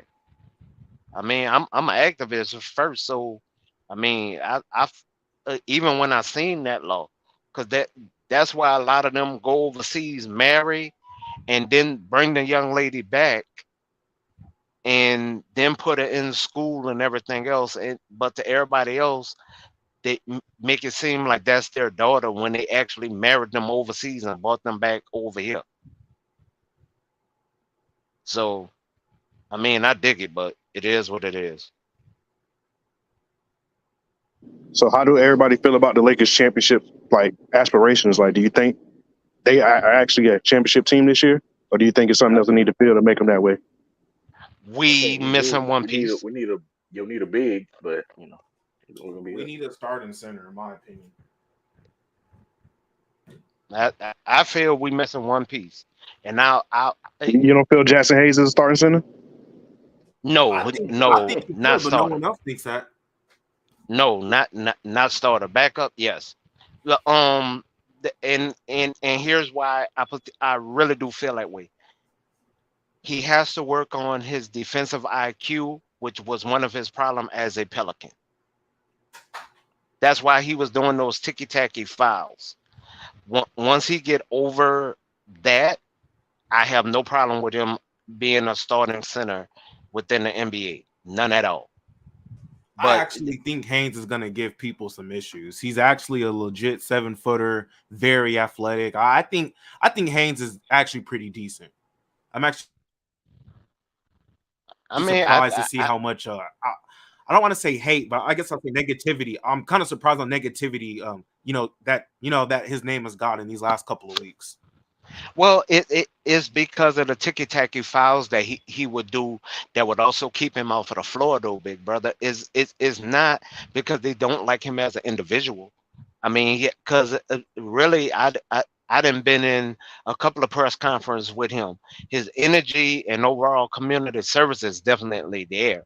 When, but when it comes to those ticky tacky fouls that he do that keeps him off of the floor, that's more of a concern with I think more in everybody mindset about him. I give him to at least half of the season to really get down the system and where his placement is supposed to be because he's a great help defender, like literally great help defender. As he has some problems depending on the weight of the other center as far as being a on ball defender. But other than for that, those two things, everything else with him is a straight plus. Motor, intensity, run the court, like lob threat, slasher, like that. I give him overall. That I mean, I can give him nothing but standing praise. I But think he get better with the tic tac fouls too, especially once he gets stronger. I think he needs to get a little bit stronger. well, he was in the potential of getting up to 230, 235, because he noticed himself and he brought this up. He noticed himself that he was getting beat by power forwards that he felt he should have literally been able to dominate. So he was kind of getting his weight up little by little, but he didn't just pack it on like Zion did. What's up, Uncle Victor, P? What's up? How is everybody doing this day? you doing good? What's happening, Yourself? lady? Yeah, I just come up here What's to good, straighten Koofy? up some of this stuff that you're saying. You got these names all wrong, and these girls, and who was dating who, You and said who was screwing allegedly. who, and these I Allegedly. timelines. They I all know he messed was Victor, dating that up. young one. I Victor know he was Simpson. dating Yeah, that I young think one. yeah, I yeah, think but okay. Jackson First Haynes of all, is a legit seven first, footer. He's 6'11. first, Allegedly. Allegedly. It's allegedly. Okay, so I think dude want which to keep it on sports, so I'm good. which Kardashian No, I mean you can daughter go ahead. is I'm it just that saying he was throw it in there dating? allegedly. That's Nah, you Because can Neither go I ahead. one know of You go ahead. Kuzma, oh, neither one of them. he was dating that girl. No, you said Who? Kardashian. You said Kardashian. The two Yeah, younger girls are Kardashian. Bruce. Stop. The two younger girls were Bruce Jenner's daughters, so those are Jenners. They're not Kardashians. Let's start right there. Oh, Jenners. Oh, okay. Okay, Well, they part of okay, that clique. okay. See, and I there dig and it. there and there and there lies the problem. I'm not gonna say my last name, but I don't act like none of them. Okay, that's Okay. I dig understandable. it. I Okay, just that's read the understandable. article. Okay. I'm going Next, off of what I read next, in the next, article. next, next, next, next. The one that you said, her name is Kendall. Kylie is the one that was dating Tiger. Kendall don't have any children. Kylie do. I think Which one one? by Right. Tiger. Wait, so is Kim Okay, so Kardashian you dating Tristan Thompson, or is that like? No, that's Yeah, Chloe. but that's That's Chloe. Chloe. oh, okay. Because I remember people saying. I remember They got early that. on. I remember See, early see, on this people, stream, see, people people were just like to saying talk that bad about supposedly them. they were People like dying to when they talk were bad dating. about them Armenian women because they're beautiful, good-looking women, and Oh yeah, folks want oh to yeah, talk oh yeah. bad about them Kardashians are about beautiful. whatever, Oh yeah, whatever, and say oh yeah. whatever. So they just throw Kim out there because she's the most famous one. I think kind of Chloe might be kind of catching up with him a bit, but whatever. And Ben Simmons, Hmm. I don't think Kendall and Ben Simmons was involved when Kuz come into play. That was Booker, Which one did Double T have a kid with? Tristan Chloe. Thompson. He Chloe. have one with Chloe. Chloe. Chloe.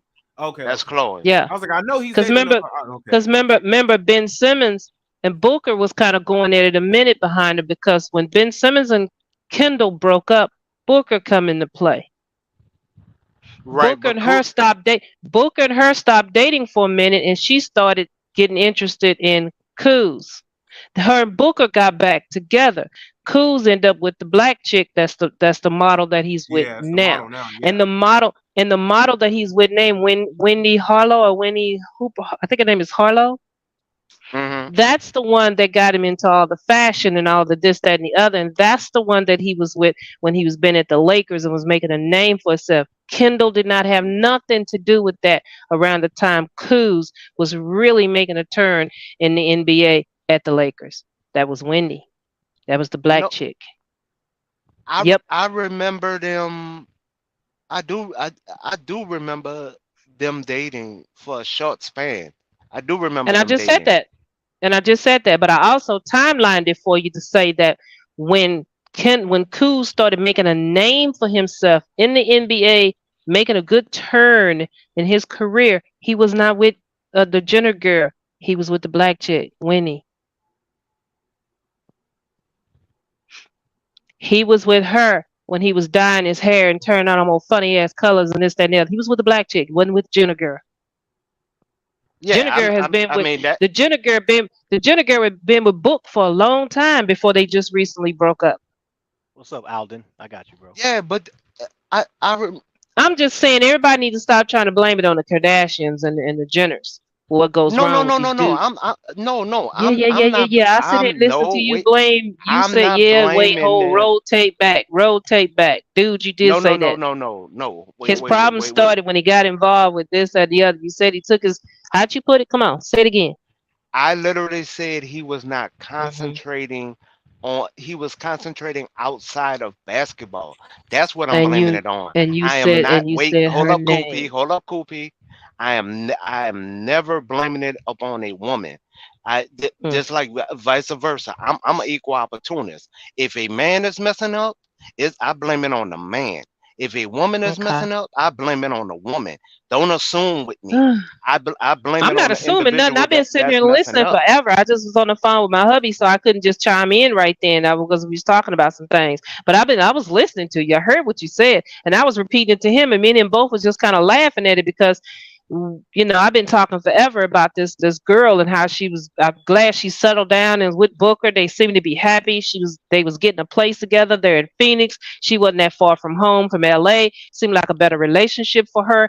But that girl is a big time model over in other countries. She travels a lot and this, that, and the other. That was a hardship on their relationship. It was a hardship on her relationship with just about anybody Right. But because I, she is an international model with her own money and her own rights. She don't need no baller to make a name for herself or anything like that. But no. again, getting back on point, Hmm. um, Kuz was not with her when he was making a name for himself and taking that next turn in LA before he left going to Washington. He was with Winnie, which is the black girl's name. That really is her name. Okay. But once again, I am not blaming Hmm. it up on the actual woman. Whenever anybody bring up the Kardashians, I don't blame it on the woman within that equation because All right, all it's right. the I'm guy gonna and do his this. job. Everybody in the chat, put a one in there if you heard him say he started getting interested in that Kardashian girl, wasn't focusing on the game. Put a one in the chat if y'all heard that. Yeah, please do, because I'm never blamed it on a Kardashian. Even when it came to Tristan Thompson, I never blamed it on a Kardashian. Never, not me, and that's honest. I said who he was dating, and I said the mom pimped out her daughters. That's what I said. And really, honestly, to tell you the truth, the Jenner girl, Uh because of huh. her lifestyle and what all that she was into, she was more separate away from the show. I said more separate. She was on the show in the last part of it before they left E News, E Channel. She was mostly on their holidays and things like that because of her schedule for her international career that she was involved in, and this, that, and the other. Oh She couldn't God, hardly make the cut and make the scenes for the show. you She said had a Lakers place and down. TMZ. She had a I started to say ESPN, but then I said the E Channel. She had her own place. The only one that didn't live in Ca- Cabasas, is that what they call California? Yeah. Her place was downtown. Her place was downtown LA. She was living a life over there with all the other high society celebrities and this, that, and the other. That's what she chose to be and live. All the rest of them was in Cabasas or whatever the name of Cal, that little town is. Calabasas. Okay, that's it. Thank you. Yeah. Yeah. All of them were living over there in the same area, damn near the same streets, across the street from each other. Matter of fact, Keyshawn Johnson sold the house of Chloe because he was tired of what's that boy name? Um, Justin Bieber running up and down the street, flying in his cars, making all that noise and this, that, and the other. But he knew Chloe wanted that house because it was across the street from Mama Jenner house. So he sold her that house, and then he had a big lawsuit about the house full of mold, this, that, and there's a long story behind that, but whatever. Yeah, they all like to live in that same area because it was easy to do their shoot for their show. She was the only one that had an apartment way over there in LA area.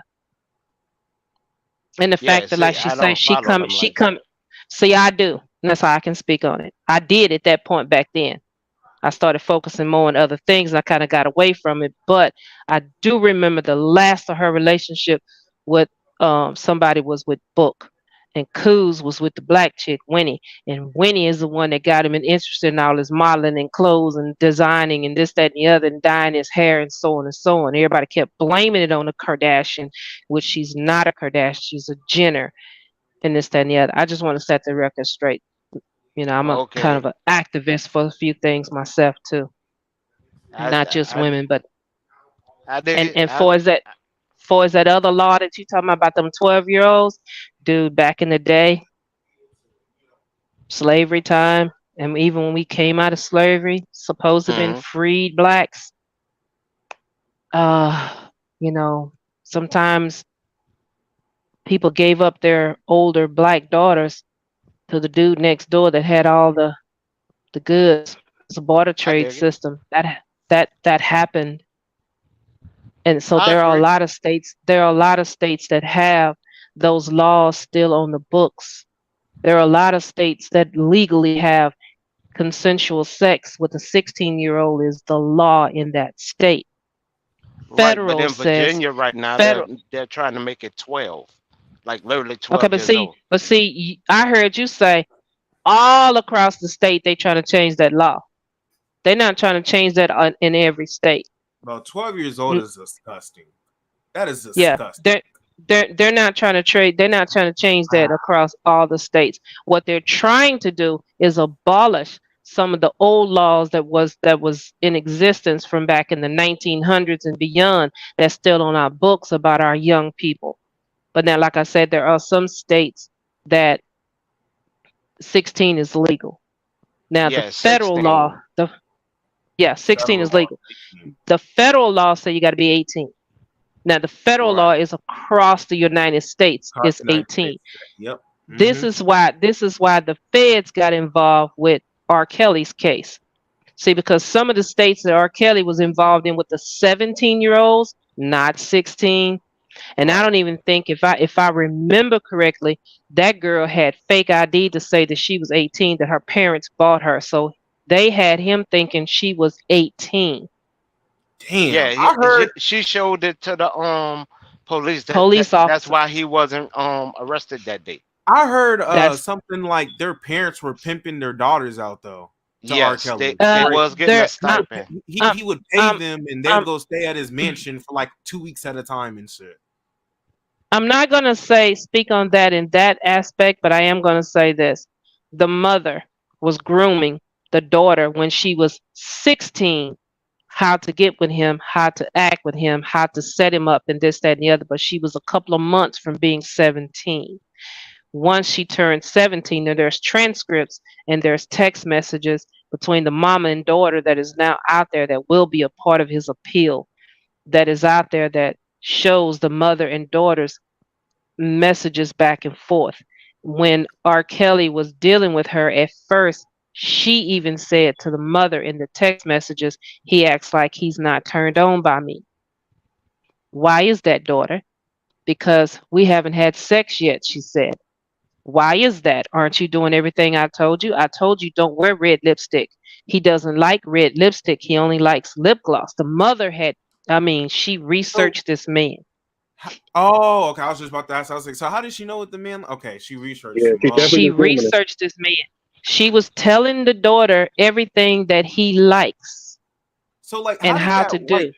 What? Okay, so I'm kind of confused on like, what do you mean by she like groomed her? Like, did the mom know? Like, okay, well, Ask one question at a time, going dude. off of Pick what one of these you you want said to the ask. she researched the man. So I'm assuming he didn't. I'm sorry, he didn't. So I'm assuming the mother doesn't know There you R. go Kelly again. at all. Does she know? Does she know R. Kelly at all? Like the mom? Yes, yes, yes. Knew all about his previous past case and how he was acquitted on that case. She knew everything, and she went back and started researching everything. If I'm allowed to finish, the mother took the girl's phone and started texting R. Kelly and talking to R. Kelly about sexual this, that, and the other. And you know how we women can get, a little too sexy in conversation and text messages and stuff. And there is proof in the text messages. R. Kelly kept saying, "Are you sure you 18?" Because the kind of talk that this woman was texting to him, did not Oh, even sound like it was coming from a 18-year-old, let alone somebody who barely turned 17. Because the daughter even said to the mother, she was actually 17 when R. Kelly and her first had sex. But even at that, R. Kelly at that time thought that she was 18 because her ID that he showed her said 18. The cops looked at it and said, "I'm sorry to bother you, but we had reports that you was in here with an underage, not a child, but an underage person," and they left. So if the cops couldn't tell the ID was fake, how was he supposed to tell the ID was fake? There's text messages where the mother says, "Hey, you mean to tell me this man been flying you around over here and picking you up and doing this and he ain't even got no coochie yet? He done spent over $20,000 and he hasn't fucked you yet, not even kissed? You must be doing it wrong." Some sick This people is in what the this mother world, bro. Some sick people in this world. like this how is did what the mother this is what like the mother so when we heard that girl, the same girl that was on TV with Gail King and said her mother was trying to get her to set R. Kelly up, she was telling us the truth. Nobody believed it because it sounded so damn far fetched. like how like what I'm asking is like how does like I don't really know how to put it like in correct words. Like, how did the mom even get the daughter in an environment with R. Kelly? Like, how does R. Kelly and the mom even like why? Because the father was working with R. Kelly's stage people, Oh, okay. Yep. I don't know none about this stuff. and I just know he was the father used his influence to get her the tickets and seats and stuff in that VIP section because he knew that R. Kelly likes to pick I don't know, young girls, beautiful women. From the way oh okay. yeah, and he would invite people, and this is not just a R. Kelly thing. This is a everybody's concert thing. Okay, hold on. I'm not gonna say everybody. A lot of the stars, the singers, would invite people backstage or before the show. Because I had paid for some tickets one time, and it was like an extra $200, and you got an hour meet and greet before the show started. And my seats was sitting on the third row right by the stage. So it's all about what your money can pay for. Yeah, Yeah, because I ain't gonna lie. Fantasia been doing that. When that was going Yeah, on, bro, the whole R. Kelly thing was going on. I said some of them parents should have been locked up as well, bro. Because some of the stuff that was coming out, bro, you couldn't say the parents went in on it, bro. Well, if you exactly. listen And to then one, and then hold on. If the girl allegedly is 15, how are you getting on an airplane by yourself without a yep, chaperone, without a parent? Who bought that ticket for you? Who bought Exactly. that ticket? On the airport, And then without a parent. But the other say it stuff you again. correct about. Can't you get on an airplane without a parent though? Not underage. I don't think you can. Underage, Back you then. still gotta have an escort. You still gotta have an Yep. Okay. escort. Up to 16, you had to have an escort. Once you were 16, then they would let you get on the plane without an escort. But up to And I'm saying 16, 15 because these girls got on the witness stand and lied and said they were 15. Even Faith got busted, and we now know for sure that she was actually 18 when she met R. Kelly. But she up there crying and boohooing and saying all the stuff that happened to her. She was 15 when it happened. Lies. right? One of the girls said her favorite drink that he was serving her was Hypnotic. Well, Hypnotic didn't come out to 2000. What? What year? What year was this? You lied. Yeah, So man. I don't know, when I but tell you guys, I'm not a believer, and I think morally he was wrong. You should have had some older women, dude. I mean, but I mean, I dig that, but also to hit on my main but point but right what he fast. did is not criminal. Go ahead. The if you look at one of the last interview the publicist did on behalf of R. Kelly, it was in New York. The dad was Hmm. all of a sudden standing up there, where's my daughter? Where's my daughter? And the publicist actually brought up that he was I spoke to your daughter, but let me, because he didn't want to put him on blast in front of media until the dad kept going. Then he put out, I've been talking to your daughter constantly for 30 days and you haven't talked to your daughter once, and but you're trying to blame me and my client. Your daughter is in like, I think she was like 20, and she could easily call you. Right. So So here, so so here's so so here's so here's what happened with that. First of all, R. Kelly's financial people were giving these girls um sort of kind of like the Hugh Hefner treatment. The girls that were staying at Hugh Hefner's house with him, they was on a salary, so to speak.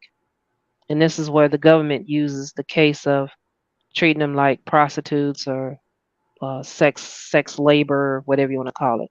Well, I forgot exactly what law they found it, but it was something like that. The girls was sending a lot of that money home to their parents. That particular dad, it's also the same dad that was on stage with him working back in, wanted to take over his lighting, and R. Kelly said no. I have a lighting company that I'm with that I trust, and we're not doing that. He also came to R. Kelly for a deal that he wanted to, and this is in the transcripts. Oh, and by the way, I have every last one of the transcripts to the court case in New York, and I've read them. This guy he had a dildo Oh company my that he god. wanted art. Oh my Yes, Lord. god. So Yes, Lord. preach. He had a dildo Yo, company that yeah, he wanted yeah. to get involved with. Hold on, it gets better. When a woman use it, or when a person use it, when it is inserted, and I don't know how it's supposed to know I done been inserted, but when it's inserted, it starts to sing one of R. Kelly's Whoa, whoa, whoa, songs. whoa, Oh whoa. my Okay. god. And Okay. the dude I came have a to quick dad question. I one. have a quick question. Sorry to cut you off, but how did we get Oh, here? How did we I, get here? I noticed I got quiet and I just shut the hell up. You know, We oh, got here we because playing we R. started Kelly. talking about these. We got here because we started talking about the young laws and this, that, and the other, and that Oh just brought man. yeah, back the R. When Kelly you thing said because R. start Kelly's playing R. R. Kelly, R. dog. Carly R. Kelly's case is getting ready to come up on appeal, and he's probably going to win all those appeals because of all the crap that I'm telling you guys right now. And he has one hell of a lawyer, a pit bull of a appellee lawyer that's going Hmm. after all these falsities that was put in there that got overturned, didn't get properly ejected, or whatever. She's fighting hard for him, and I need people, and I would love to have people to understand when this happened. Don't be sitting back thinking that he beat some case, or they lied to free him or whatever. Because man, there's so much going on backstage behind the scenes from this. Did you know that I'm gonna say allegedly just to protect this man's channel, but I do have some proof of that, but I have to show you the paperwork on it. Who bankrolled the surviving R. Kelly? Let me just tell you. Sony and Jay-Z. Who owns all Kelly's catalog? Sony. What's this about? Money. I mean, to me personally, the only reason why I did not get viewed and entrenched in the R. Kelly situation, because nobody talk about Elvis Presley at all. So if we're not gonna talk about Elvis, I don't look at it as like it is what it is. So And don't I forget mean, about Jerry Lee Lewis. He's another one. right. So I mean that, and that's just me personally. She said start playing R. Kelly. That's Ah man, all right, y'all. Man, what's happening with what's going on, man? What's happening with y'all? That could Oh, that now could you be all of a that sudden could be now you want to come out the closet, huh? that could be a deep subject. I mean, I'm just telling you, it's so much to that crap. I can just amaze y'all with some of the crap that went on with that trial and that case and the lies that was told. I mean, goodness gracious. There's Hey, I was back in the I was handling some business, man. You know what I'm saying? I was trying to listen here and here and now and then, but I had to take somebody care of said some business. save us, DJ. But nah, we But what? good, But man. hold on. Let me just finish the one part, and I'll stop. Let me just finish the one part about that deal, though. But here's the deal. Okay. Oh, what the hell? What? R. Kelly told the dude no, he wasn't gonna do it, right? So the dad got mad, went to the daughter, and told the daughter that I need this because we need the money. Me and your mom need the money, this, that, and the other. And the mom said, the daughter said, I'm not asking him to do that's vile, vicious, and foul. I'm not doing that. Hers was the beginning of the issue that dad had with Kels. Then he goes to Kels and said, you've been with my daughter all these years and this, that, and the other. I feel like you owe me, and threatened to blackmail him for the money. R. Kelly still said, I'm not giving you the money. When the daughter found out that the dad went to him and said, you either do or, that's when the daughter stopped calling him and stopped dealing with him. Because then that's when she said, remember on the show, she said, I had to cut him off because I found out that they were pimping me. I'm not a hoe. I'm your child. Remember she said that? That's when that argument happened, and that's why it happened. The girl stopped calling her father, and this when the father started screaming about how I ain't talked to my daughter and this, that, and the other. But he ain't telling you why. What did you do to her? What did you say to her? Nah, I mean, me personally, I dig it. I didn't follow it that hard. I personally was just on. If we're not talking about Elvis Presley, I'm not talking about this man. It's because I've been around entertainment parties, and I have seen a lot of what goes on, and it's a lot that I can never talk about. So I choose not to, and I choose to stay in my lane when it comes to that, and that's why I never blame them the opposite sex for what happened in the situation, because both are adults, somewhat adults, and they do have a choice, and that choice is more what I'm on. Hey, Cool P, can I ask you a question? Right on. Okay, Sure. go ahead, bro. Now you see now no, hold on. You've seen the sample size of Caruso and you've seen the sample size of Reaves. Who would you take if you had to? Would you take Reaves or would you take Caruso? Reaves. Oh, that's hard. You know what? I'm gonna be real honest with you. I have not seen what Reeves have done over there where they're at playing right now, but I've heard a lot about it. I have not had time to watch those games, but I've heard that he is doing more than his business. He is handling things over there. Politics. What I have been saying is I would have loved to have had both of them on the team, and with somebody like LeBron. Oh my goodness, what would that look like? Or with them three? Okay. Yeah, I was for this team, I would say Reed. I was gonna go somewhere else with it, Nico, but you got it, bro. Go ahead. Yeah, no. But if you want me to pick one, I'm gonna go ahead and pick AR. Okay, I think it's He AR got all more the way to his because name. there's so much upside to him, and Bro, he Caruso provides low-key trash, he provides more offensively Gonna keep it than above. Caruso does. Sure, Caruso's a great on-ball defender. Yeah, no I think question about it. Reed is the better fit for this team. And Reed, because he can do so much. Yeah, for the team that they got now, I definitely think Reed. Caruso ain't trash, but for No, the team, nobody's saying he's trash. I said that. That's why I'm saying that. Oh, Like I didn't mean it in the statement like he's just straight up trash. I just mean compared to Reaves. Yeah. Like for the defense that Austin Reaves doesn't play, his playmaking and his full offense makes up for it. Now, do you think But Reaves is a horrible defender? Reeves is a good defender though. Yeah, Reeves is a good defender though. I just like Reaves gets Caruso's cooked on on ball defense. But he's a good defender. I mean, yeah, he still could be a good defender and get cooked. I mean, it's elite defenders that still get cooked on defense, bro. Yeah, Reaves is That's so like elite offense is always going to be elite defense, bro. It's just that's the way it's always going to be. That's true. That's the way the game is now. That's true. Yeah, and he's doing really good right now. And like Reaves is not a defensive liability in any way, shape, or form. I won't say certain matchups. Certain matchups, certain matchups, man. I like I said, in Denver, they hunted Austin Reaves when he was on the court. They hunted him. They made sure to get the ball to the person. They hunted D'Lo too. Now, don't forget D'Lo. They hunted him too. That too. Yeah, they hunted both, but they still kept Reaves on the floor. But I think a lot of that hunting Reaves was also just to keep his legs from getting up under him. So I think that even though he's not the best defender, he's a competent enough. He's not horrible. Yes, that's understandable. But he's not the best. He's right in the middle of the pack, which is all that we ask for, to be honest with you.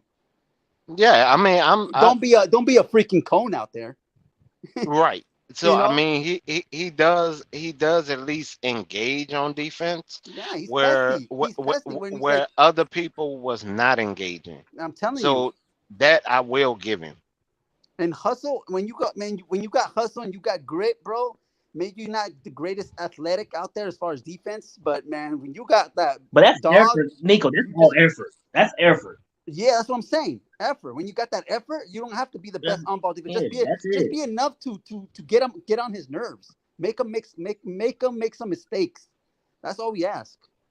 We're not telling you to go out there and stop him from scoring whatever. Just get in his face, make it really hard on him. That's all we want. And I think that's what he provides too on the defense side. So I think that's why there's more upside to Reaves than there is to Caruso. I mean, me personally, I do not have a problem as far as Caruso, but if I literally had to take it overall, Caruso used to damn near guard the best person on the court. So that I will give him. But playmaking wise, I mean, I would definitely with this league being more offense, I would have to shout out, definitely give it to AR overall better. Yeah. Yeah, this year I think some of the best lineups that the Lakers gonna be able to run is with Austin Reaves at the point. I think running some of the lineups where they have Austin Reaves running the point, they have a couple more wing players in. I think that's gonna be their best lineup. Yep. And don't make dumb mistakes. Defenders, we got two really good ones. So I mean, Prince is a really hell of a great defender. So is Vando. So I mean, you just gotta. But Prince also could shoot, too.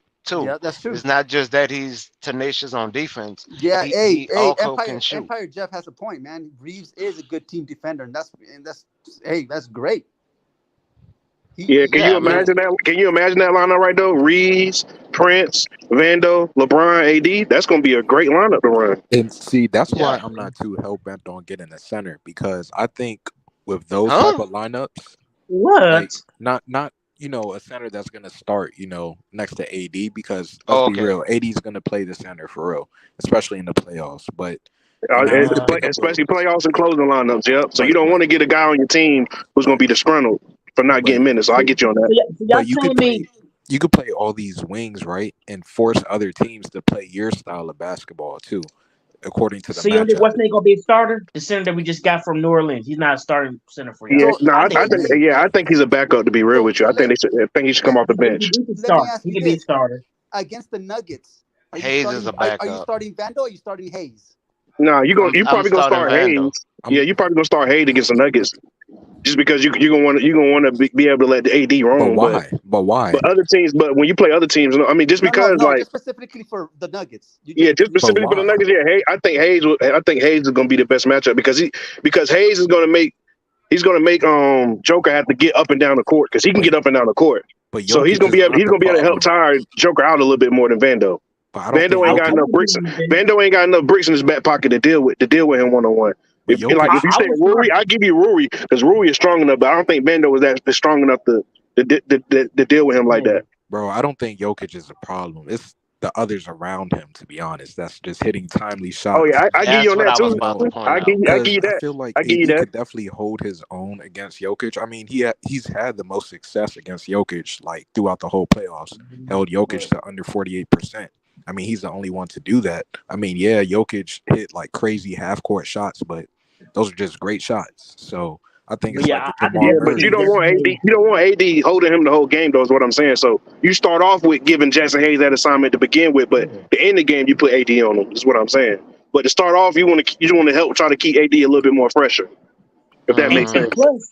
And plus, you get easy buckets with Jackson Hayes. You can get some alley hoops, some rim runs. You Like can I do said, that. because Joker's gonna have to run the court with a Jackson Hayes on the court. Because Jackson Hayes can get up and down that court, bro. I got pushback on it, but I'm gonna stay in my lane. Now, what's your pushback? Go ahead. What's your pushback on that? I mean, literally, he's gonna get pounded like by Joker, and Jokic might that's gonna actually make be a him defensive that's gonna man, make him more a defensive liability overall. So I wouldn't do that to him to stun his confidence. I wouldn't do that to him. The confidence to get him to play more. That's the confidence. See No, what he no, can no, no, do. no. Because he was getting playing time here in New Orleans also, and Yeah, but that's the literally Pelicans, man. This the Lakers, no, but I'm and you're speaking playing on the LeBron and individual. AD. Wait. I'm speaking on the individual. I'm not speaking on the organization. When it came the games that he was getting beat, it stunned his confidence. So I wouldn't stun his confidence in that same manner because And that's your the Pelicans part. is you playing with better organization, a better team. I mean, you with the Pelicans, man. Come on, you with the New Orleans Pelicans. What can you do? But you're looking at the organization rather than the matchup. I'm looking at the matchup and the individual. See, I'm not taking it personal with the organization. What I'm talking about, what the actual player did on the court, big brother. That's what I'm pointing out. Yeah. I'm talking about his mindset, his basketball IQ. Just like I brought up, he has a good motor, but when it came to his defensive IQ, because remember, he was getting beat so much to where New Orleans was actually featuring him as a four rather than a five, and then they went and got Yeah, a five he make a to valid actually point with put that. against He him. make a valid point with that. So Yeah, so I get with that. right now you want to put him as a starter, which is going to stun his confidence, which in turn is going to stun his development, and it may make him gain weight too fast, which is overall going to mess up his game. You don't have to So gain weight. shoot, he's only like 220, 230 right now. You don't have to gain weight. You don't have to gain weight. All right, bro, you got it. I'm just saying. I seen him I'm gonna play, sit man. I down. think he's a starter. You don't have to play it throughout the whole game. We're gonna sub guys in. Remember, like Dwight Howard and JaVale McGee. Remember, we sub these guys in and out. He don't have to play out the whole game. He would get time where I he gonna sit down. I dig that, but right now we don't have people to literally beat center by committee until we address the center position. See, this is why overall I keep bringing up the center position because you're in turn validating why the center, why we need a big so much. You're What's up, validating Bees? that. We do too. Hey, what up, AD does BJ? not want to play center. Hey, salute to you, my brother. What up, bees? What's good, What B? what's happening? They D? just First time hitting the link. Salute everybody. Hey, What's salute, happening, B. D? Salute to What up, you. B? ¿Qué onda, bees? Hey man, y'all better quit with this Jackson Hayes stuff, bro. I mean, what you got to add to it, B? Stir the pot. Stir the pot, bees. Well, they played 10 games. They played 10 games when he was in New Orleans. Joker averaged 28.6, 9.9 rebounds, and 8.4 assists against this dude. If y'all looking for this dude to come in and slow him down, you're looking at the wrong place. You can hope that your only hope is that AD will be able to be more effective as a help defender against Joker, because that's really the only way you're going to slow him down is to double team him with two bigs. Either one of them dudes, any one of them, neither one of them can do anything with him. And I've been pointing that out. I want to beat Denver once again by center by committee rather than individual game. And we need a big. I think we just need a center. Hey, you might not even see them. You know what I mean? You might not even see them. They might get beat. You never know. I think we need a starting center. I mean, me personally, a legit starting center. I'm not overall going against what you're saying. I'm just pointing out. I would like to go back, just like how Rob say he wants to go back to the Twin Tower system. I want to go back to beating people by center by committee. Can we at least do that? I'm not too much worried about the Twin Tower system. I just want to beat people by center by committee, because Rob let all the centers go and he never re-upped at the 5 position. Then when he called himself re-upping, he was choosing the wrong people that really didn't want to be here or didn't have the motivation to actually want to win. I thought Jones was going to be a good player for us, and then he came here after signing the contract. Well, I don't want to be here all of a sudden. So, I mean, but that's 2 seasons too late as far as I'm concerned with Pelinka.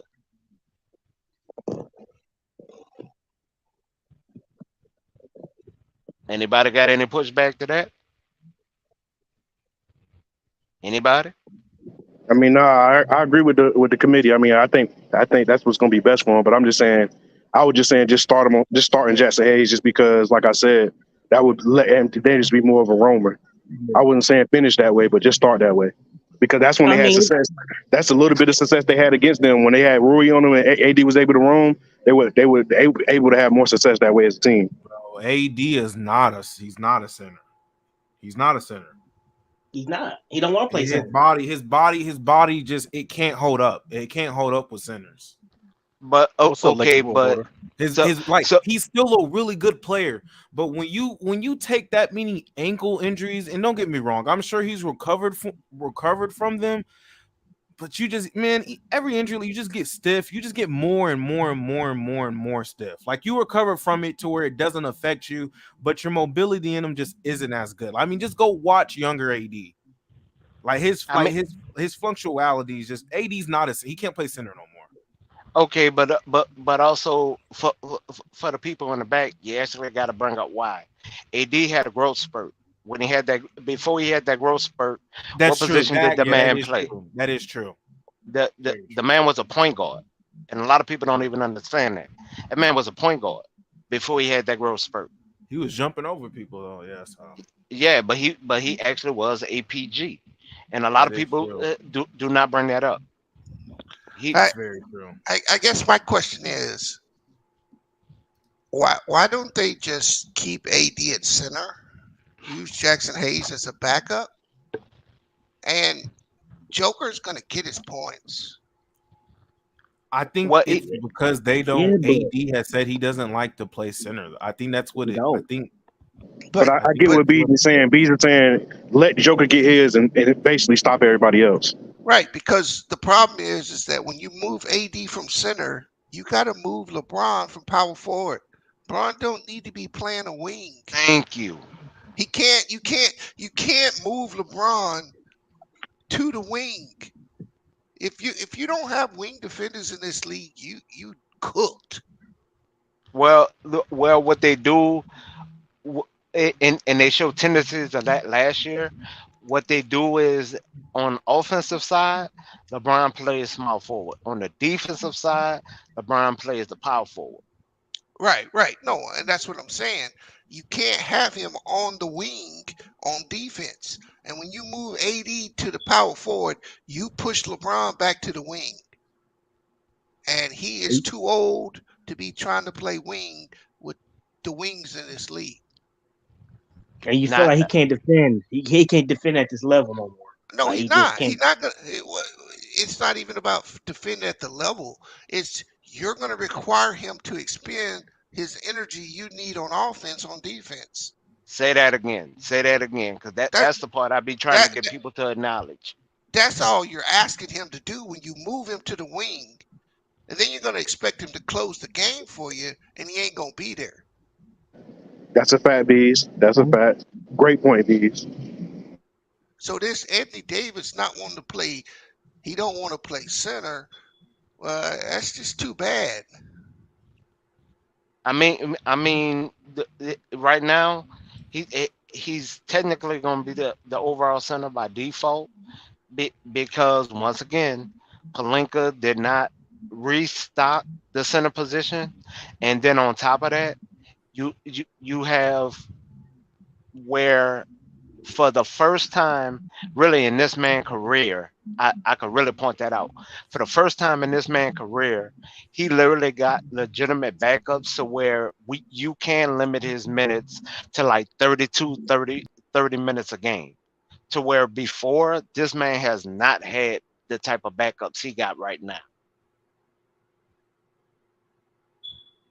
And I'm talking about LeBron. No. If you don't want, bro, look, that's what you don't. If the man don't want to play center, don't force him to play it. Well, you just if you don't like banging down low, don't force him to do that, because he's gonna get hurt. Because his man, anybody knows, if you think of it in your mind, it's just more like it's more probable to happen. If you're not prepared for it to just be banging down there, stop. You just like paid, if you don't want to play, if he doesn't like to play, move him.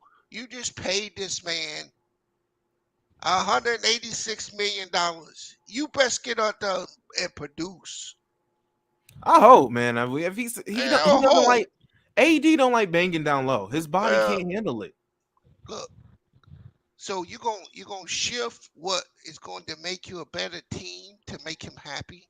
No. Like I understand what you're saying. Like what you're saying, it makes perfect sense. It makes perfect sense, but it's besides what he wants to do. His body, I don't think his body can handle it. Because let me ask you a question. So if you start Jackson Hayes, what's your starting lineup gonna look like? Oh shit, I don't know. I don't know if Haynes can start. That's why I said we need a legit starting center. That's why he wasn't the one. He wasn't the one, big brother, who brought up starting Hayes. That wasn't him. No. I'm not saying that. I'm saying if you move AD to the power forward, what is your starting lineup going to look like? It doesn't have to be Jackson Hayes. You can put any center there. What's your starting lineup? What do you mean? What do you mean any center? Because any center can mean like what do you mean by that? The point I'm making is AD has to play center on this team because I understand. Yes. They have to get Rui on the court. Yeah, they got to get Rui in the court. And he's saying that you don't want to put LeBron out there having to guard the best wing every night. Right. Rui's got to be on the court. Austin Reaves is going to be on the court, and D'Lo's on the court. When you put a center on the court with AD, one of them has to come off. I mean, I get what you're saying. But that's also why I had pushback when DJ and Ort brought up the minutes about who was playing power forward last year for the Lakers. It was LeBron James. It wasn't Vando. And LeBron has to keep playing power forward, or they're gonna have a problem. See, that's exactly what I'm saying. Another guy in the comments had just said what I previously said. Like, what happened when they won the championship? AD didn't play center. No, he was the power forward. Exactly. I get everything you're saying. Everything you're saying is correct, but his body can't. His body can't hang up like that. So it's like you kind of you're almost forced to find somebody else so he doesn't have to bang down. You're missing the makeup of that team was completely different. Than it is now. Yes. B. LeBron was 3 years younger than he is now. LeBron could play the wing then. He played point guard. Why do you think he stopped playing point guard? He's too old. What's up, Mingle and Jester? I see you, bro. What's good, man? You can't ask What's happening, Pimp? a 39-year-old man to come in and do that. To keep up with 23 and 24-year-olds. That's what I've been saying. I mean, I basically got blasted on this panel for saying that. Like I said, we don't know what LeBron we're getting. Like I don't know how LeBron's gonna play this year. Like he's like this year. Like after this is the first year where I can honestly even Draymond Green has said where he's like really passive. Like he's not really passive, but he's not as. You guys understand what I'm saying? Aggressive. Yeah, he's not as aggressive. Like I said, I don't know that's my big. I don't know how LeBron's gonna. But you also got to remember he got injured, so of course. Yes, very true. So I mean, very true. Yeah, that's definitely. Hey, big shout out, really quick, big shout out to Courtney Cash, man. He say, hey, stop with the Hayes as a starter, please. Hey, I'm with you. I'm so with you on that. Everybody it grinds my gears every time somebody says starting this man. But the Lakers do got a lot of weed depth, though. I agree with that. I'm just being honest. Y'all, I damn near want to curse y'all out every time y'all bring up starting. I mean, hey, the best thing about sports is that we all gotta watch. We just gotta watch and see. No, I dig it, but I'm saying that every time, honestly, somebody actually talk about this man and starting, I literally want to curse somebody out. Nah, he ain't gonna be able to. Y'all talking about starting. I didn't bring him up starting, but I mean, hey, if they start him, it just is like I'm cool with it, but I don't think it's the best idea. It's also not the best idea. It's not ideal. I'm willing to see where it goes. I'm honestly willing to see where it goes. He can't start. Starter, he can't starter, start. no. Starter, no. Mm-mm. But every time somebody bring him up as starting, I can't even lie. It grinds my freaking gears because it's almost like nobody's didn't watch tape on this man. So what is y'all starting five? Like what's the starting five from the point guard? From point guard, it will be D'Lo, Mm-hmm. it will be Reaves, it will be Vandal, it will be LBJ, then it'll be AD. My backups will be Vincent. I got Cam. I understand what Art is saying about Max. I'm not even worried about that. But my bench will be Cam, Prince, then it will be Rui, who is my anchor, and it will be Hayes. So I don't think you can pay Rui $56 million and put him on the bench. He's going to be coming off the bench mainly because you're not going to bench LBJ. No, you ain't gonna beat that bench LBJ, but you can beat you can beat Vando. Vando's gonna be on the bench. Really quick. Yeah, Vando. I don't think Vando's gonna start. Go ahead. He ain't gonna give you that offensively anyway. Wait. Hold on. DJ talking. I just want to say real quick. Courtney Cash, man, I said stop with the freaking Jackson Hayes talking. Just real quick. Hey, but he ain't gonna give you nothing offensively anyway. Vando ain't. Defensively, yes. Offensively, no. Nothing. Right. I think Rui starts. I think Rui does start though. Yeah. I would. Now that you put that in perspective. Wait. So you're benching LBJ? No, but I don't. LBJ Vando. I just don't think Rui's gonna be benched. I don't think LBJ is going to a bench. I just think Rui start. I don't know how. I just think that's no. Here's the reason why Rui is, and notice what I said when I gave you my bench, and he was the only player I put emphasis on because anchor. He normally has guard that center all last season from the point that he got on the Lakers. With that 250 to 260 body frame, he's used it on the defensive side. But why does Buddy keep on saying bench LBJ? Who in the world said that? No. Why does Buddy keep saying that? You gonna bench LBJ? No, ain't nobody gonna bench no LeBron. Because you're not gonna bench Vandal, and here's why you're not gonna bench Vandal. Because chemistry wise, you really don't want to break up your starting unit, especially coming back this strong. and No, and they and, gonna and bench and you him. want your bench and your third strings to form more of a chemistry with each other. As far as your starting lineup, you're not going to break up that chemistry. You really have to go back to the real fundamentals of basketball to really understand what I'm saying. And that was the reason why I disagree with DJ and Art when they were saying no, Vando plays the power forward. Well, you wouldn't have your power forward running around with the point guard, shooting guard, and small forwards, So Well, I no, and no. not Well, and here, and not hold guarding on, the really. the oh, pow, go power ahead, forward. DJ. Go ahead, Hold DJ. on, really, hold on, really quick. No, what was said, you can disagree all day long, but we showed you the facts on it. The facts was Vando was listed as the power forward in the starting lineup. That's what we were talking about. You jumped off of it and was saying that, oh well, no, Vando was playing more against more power forwards when during the No, no, game. no, no, no. I But said 1 through 3. I said 1 through 3. I okay, didn't say yeah, nothing about yeah, power three. forward. Okay, yeah, One three, through three. You three. said three. Yes, you said three. You said during the game he was playing at the three, but the whole conversation was where was he starting, or what was the starting lineup, and what position was he at in the starting lineup? And we showed you he was at the power forward position. We already showed you that. So you can disagree with the facts, I but that was the disagree fact. because I Yeah, watched Okay, the yeah. well, hey, I game. we I mean, already showed you. disagree. Well, I hey, mean, well, he you could was do this. listed there.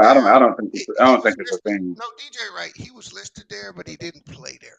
Here, Exactly. That's the here, whole conversation was. here's what Vando. If you like Vando, I'm gonna go ahead and let you know now. Vando ain't gonna finish the season on this team. Oh, No, I'm gonna That's a tell you strong right claim. now. That's a strong claim. What's up, Big No, it's Pride Joe? not. My bad, bro. oh. The day they signed Torian What's up, Prince, DJ?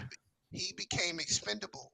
If Torian Prince works out and can somewhat uh, get close to Vando's defense with the scoring, they're gonna trade Vando and D'Lo halfway through the season. I don't If think. I if don't. If Mm, Torian Prince works out, Torian Prince defense ain't No, nothing like Vando's. I don't. Let's go ahead and get yeah, that out the I, way. yeah. I, I didn't I And go even there. if it works out, Mm. they can't pay him, so it And, won't work. and it doesn't So even make sense because okay. Torian Prince is essentially on a 1 year contract. Vando's much younger. yep, He's eligible for a contract he extension. got his bird If rights. if anything, they would be trading or packaging D'Lo and Cam Reddish. Yep. But Cam Reddish ain't nobody wants Cam Reddish. I mean, Nobody really don't He, want D'Lo, he to was be on honest. he was on the scrap heap. I mean, What you could say nobody wants D'Lo, but we Some also of them want think And D'Lo. and honestly, depending on Some what of they them can will. get, they definitely probably would add Rui in there. Some of them will want they're D'Lo. not someone they're not definitely trading wants And D'Lo. D'Lo. Cam and some of them will want Cam's expiring contract. I know Nobody they'll really Miller want D'Lo. trade. So Name, that's Look, name, definitely. name too many look, teams that look, want D'Lo. look. Well, Bro, no. What I said was they're gonna want his contract, It especially doesn't around there. Get matter. out of it. So yeah, It teams will want doesn't D'Lo. That's why he's been moved so many times. look. It doesn't matter how good Vando's defense is. He's unplayable in the playoffs. I agree Nah, with that. he was He's hurt, I un, huh? wouldn't That, say that's He no. was true. hurt, huh? No, He's that's fair. That's unplayable. but BZ, That's that's fair. No, real. But no, but is because it also if fair we to wait didn't and have see? him, we wouldn't have Hold, got through Golden State. but hold No, on, for is it real. also fair to give him a summer with Handy to see if he can Nah, add y'all something when to they his had game? Give AD, him a y'all summer when with got through Handy. Let's Golden see what he State. can add to his game. No, If he I can got somewhat hit I got what a you're corner saying, three, bro, but y'all got to remember this is a business. You don't pay people 15, 16, 17 million dollars and put them on the bench. there's Nah, he was hurt though, No, No, but there's I got hella tons of pushback. 15 to 18 million dollar players on the bench. That's slightly above mid level. That's normal. Anthony Davis no. is the reason why y'all beat Golden State, by the way. Facts. I agree. Nah, I agree. I agree. it was Vando Facts. defense. No, it was Facts. Anthony Davis because Anthony Facts. Davis had I'm gonna tell you why, because Anthony Davis had Steph Curry and Klay Thompson and Jordan Poole and the rest of those guys scared to go in the lane. Why That's you think big they went facts. go in the lane? That's Why very you think they true. would And be pulling jumps out? and also Ultimate sneaky people mismatch. forget that Schroeder was guarding Steph more than Vander was in that series. That's just And that if your eyes watch. and there and there's the rub, right? This team's really Okay. gonna really miss Schroeder. I agree with that too. I don't think so. I Big don't think facts. so. Big I facts. think Big they I don't will. think I think they so. will. He had a great year last year. People don't want to admit that. Shooter was solid last year. No, I'm not saying that he didn't have a good year because I enjoyed this year, but I don't think especially with this lineup and roster that we have right now, I don't think that they will miss him as much. No, I got pushback on that. So you guys, So y'all you think guys don't Gabe? think? So y'all think Gabe Vincent will pick his spot? I Y'all think he's think the Gabe Vincent Oh will fill that yeah, role? oh yeah, oh So yeah. so That's so that, Gabe will that's be a more that's a hella consistent upgrade. offensively, more better offensively, but a dog out there guarding like the Steph yeah. Currys and the John Morant stuff like that. They're gonna miss Dennis on that for sure. Yeah, where you gonna get that defensive pressure from? Yeah, just the Who gonna bring tenacity. that? Yeah. I think Vincent plays defense. Y'all, I think we y'all, gonna y'all are No, making it we sound gonna like he miss doesn't. Dennis, man. I Jamal think Murray cooked him. I don't know about Jamal Murray cooked him. Well no, done too. Jamal's cooking everybody, bro. I mean, that's when you get when I a mean guy's that's on a heater Jamal like that. Murray. He's We on a can't heater just like that. There's no one stopping him, man. At that point, you know no what I mean? matter it don't matter who you would have put on. But I get what you What mean. I game? get what you mean. But Didn't he Dennis hit like competes though. Dennis competes didn't he heavy. hit like 4 threes in a row in one game? Yeah, It, he was it, was- Murray? it was Nah, he three. was just on It a was heater, 3? man. He had a Yeah, hell of a It like was run. There was no three. one he was, checking him. yeah, like it doesn't matter who you would have put on him, he was gonna make it anyway. And he had Yeah, a 30-point triple double one of them games. Yeah. I mean, he was a beast. Yeah, I think they both did and against Miami. Didn't they? Him and Joker both had a 30-point triple double on the road. Yeah, they did. They did. They did. Monsters. Yeah, it You know was what I just mean? their year, to be honest. Yeah, I it was mean their year. Murray finally got healthy. I'm me personally. I'm not concerned But when we bring up Murray because he's gonna get his points. I I I just think more people are overhyping what Dennis did than like he outplayed his contract. Yes, I totally agree with everybody. well, he's a But minimum. He should have. right, but you're saying that he's like slightly less than star potential. That's where I got hella pushback. Who said he's slightly less than star potential? Who said that? He I said mean he had a solid year. I mean That was your narrative that's again, bro. technically what you're hinting at. All I'm saying is he provided something to These the narratives Lakers. again is wild. Right. Like, no. We said he was a solid backup point guard. And to talk about value and deal, I'll tell you what, Toronto valued him. They gave him 2 years, 26. So that's pretty much value in my book. So what I'm going to try to say is like, does anyone to say that Dennis did not have a solid year last year? His first time around the Lakers, I get it. He wasn't ready for what his role was here. His second time, he came, he made it right. He dipped for his money. But to sit there and say that Dennis didn't have a solid year last year, tripping. No. Yeah, I'm not no, saying Dennis he was didn't have a solid, man. solid Real year. solid. I'm literally like it just kind of seemed like Hey, we're that ball out pressure, doing that it. ball pressure he was providing. Yeah. They got nobody on that team that can do that now. Nope. Gabe Vincent. You have Cam and No. Vincent Gabe that is can do solid. that. Gabe is solid, but he's not. But Dennis, Hold on. the amount of diving Cam on the is floor. a hella defender, Well, sir. and then on top of that, Dennis is like, oh, I mean, I don't really know how to describe it. Dennis is also like he gets in your head type stuff. Dennis, Dennis runs his mouth. I'm gonna say Yeah. this. Nothing against It's like I Cam say, it's a Reddish. personality thing with Dennis too. But if the Lakers, if And Cam mentality is Reddish part of play, the game. if Yeah, Cam Reddish mentality, is that's what I was playing looking too for. much on the Lakers, they in trouble. Well, Cam, but Cam facts. whole resume, Big facts. if I may point out honestly, Cam resume is built on defense.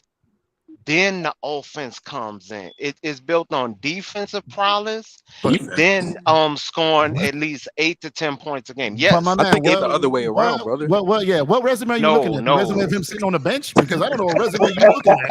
Because No, this dude put his ass on that until he nine got against hurt, New York he City. wasn't on the bench, Doc. Until he Yeah, got hurt, resume of him he was not traded. on the bench. Man, that boy got sprinters Resume in of his him ass. getting traded to multiple teams. And ain't no way. No, they was doing that because of the contract. No, Cam. I can tell you this: ain't no way New York gets with him if he's playing that kind of defense. Yep. Because Thibodeau over there that's big facts. So he's not known for his defense. He's not. Boring, to be honest, the other way around. Yeah. So that's I can't. But All right. but anyways, can I I don't know what real report you reading. quick? Can I bring up something that I heard you guys were talking about in the chat real quick about that 2020 team? Real quick. Yes, sir. So what you guys were talking about that 2020 team and AD, because this whole thing with AD at the 4 and the 5 and all this is a complete false narrative. AD himself has came out, said multiple times he's cool playing the 5. He just needs some help. You can't have the guy sit down there, body up against the best big, try to block the shot, get back, get the rebound, and then go stick the other team for 30. I mean, it's pretty evident what he wants. He needs what Braun has always wanted, someone to do the dirty work, right? That's what he needs. So on the second part, how are we just gonna sit up here and act like 2020, like Keith Morris wasn't our main power forward, like AD didn't play the 5 the whole time, like that JaVale and Dwight were benched the first 2 rounds of the playoffs? We just gonna forget that? That's what happened. So Yeah, yeah, that's when they got to Denver, Dwight got in there with his antics and this, that, and the third, but Keith was the main power forward on that team, and AD dominated at the 5. So at the end of the day, for people to say that AD is not a center, the dude's been a center since 2016. All right. He's been a center since 2016. Yes, primary of his minutes, primary he's played his career is at center. AD is a center. We don't need another center. We need a big that can do the dirty work to help AD out so we can save some energy for offense. But that 2020 stuff is a false narrative. And that's what I just wanted to clear up, because Keith was the 4. The White and Joel barely played. They definitely needed somebody else to guard Jokic, because Facts. That's what I'm saying. You just need someone to body. You don't need to pay a guy 15 to 18 mil to be a center, like to be a starting center in this league. I think they need to change their defensive approach against Joker. All you need to do is make Joker shoot over length. You don't need to foul him. You don't need to try to block his shot, because he's going to use your athleticism and your quickness against you. And he's just going to use his body. So just make it difficult and make him shoot over the top of you. And okay, but that, I mean, I kind of disagree with that because he was draining those threes. Yeah, he was. Those threes were unbelievable. I think we need to change our defensive approach when it comes to transitional defense, because our transitional defense was just horrible. That's really the issue. Yeah, but okay, but to hit on point, we was beating people by center by committee, but and that's why I say we still need a center. But you regardless of the fact. No, you can't out rebound them. So yes. I mean, they were just bigger. They were just bigger than us last year, though. Right, they were. They just took advantage of us. We had one legit big. That was the problem. We had one legit big. Yeah, we had one legit big, and we couldn't make shots. We couldn't get back on defense. Right. But so it's like when you can't rebound the ball. You can't rebound the ball. You can't rebound their misses. No, they're bigger than us. You can't rebound their misses. Can't get back on defense. Like at the end of the day, and then you got LeBron out there trying to turn into Steph Curry in the fourth quarter and just put up threes. You're cooked with that type of match. I mean, look at the front court. Michael Porter Jr. is 6'10". Yep. Jokic is 7 feet. And Gordon and he got his 6'9". confidence at the right time. They're bigger than y'all. No, and not just that, but the center gets the ball and pushes it. So it's like it neutralizes him having to run the floor because he pushes the ball and the other two bigs run the floor between him and Gordon. Yeah, so it's like I think Murray doesn't even run the point guard. Murray don't even man. run the point. Murray does not run the point. I don't think we have that on our team. Have what? Like a Aaron Gordon. You don't like someone like his type of like not the like for what he does for his team. Yeah, his size, his athleticism. I would say we have Rui, but his athleticism is higher. Rui's not like Gordon though. They're not comps. They're not comparable. It's a good matchup though. I give pushback. Well, it wasn't in our series, so like it really wasn't. I mean, if we're being real, would you? But see, they had Rui trying to guard Joker, which was a mistake. Exactly. They had Rui trying to guard Joker. That was not a smart idea. I don't know what dog can't really guard wings too well, man. Because they found a little something in it, and everyone thought it was gonna. I was like, nah, that's not gonna work. I already knew that was gonna work. I was like, nah, AD just needs to. AD, he's just gonna have to accept that dogfight and just, it just is what it is. And just bring back Tristan Thompson. I'm good with that. That's what I've been saying. I've got him blasted for saying that. That's what I've been saying. I mean, at the end of the day, he just needed conditioning last year. Yeah. But if it's Tristan, if you get to media day and there's no one else, cool. You know what I mean? But there's no rush. Tristan Thompson's gonna be there. Just sign Tristan Thompson. He's gonna be there. You got at the end of the day, like, what's that dude? You guys saw the glimpse in one game when the team was up 3-0 on us, and you want to celebrate that? That's cool. But what I'm saying is, like, wait to see what teams cut people. Wait to see what other trades shake loose once Dame and Harden situation fills out. Teams got to get to 15 players. You got teams as high as 20 players on their roster. You got teams with players with 18 on their roster. There's going to be players available. That's why the Lakers are chilling. They got till October 2nd, y'all. Like, really. Right. So they don't got to do nothing. They don't got to do nothing. And the fact people the 76ers said they weren't trading Harden. And the fact. I don't believe that. We'll see. Brooklyn said the same thing. We'll see. The fact that they didn't give Tristan a contract tells you all you need to know. No, Tristan needed conditioning. No, bro, but they still had this man inside practicing. Yep. They know what he has. Yep. Right. Oh, okay, I'll give you that. Tristan Thompson was nothing more than J.R. Smith in 2020. Really, it was just a roster spot to fill out.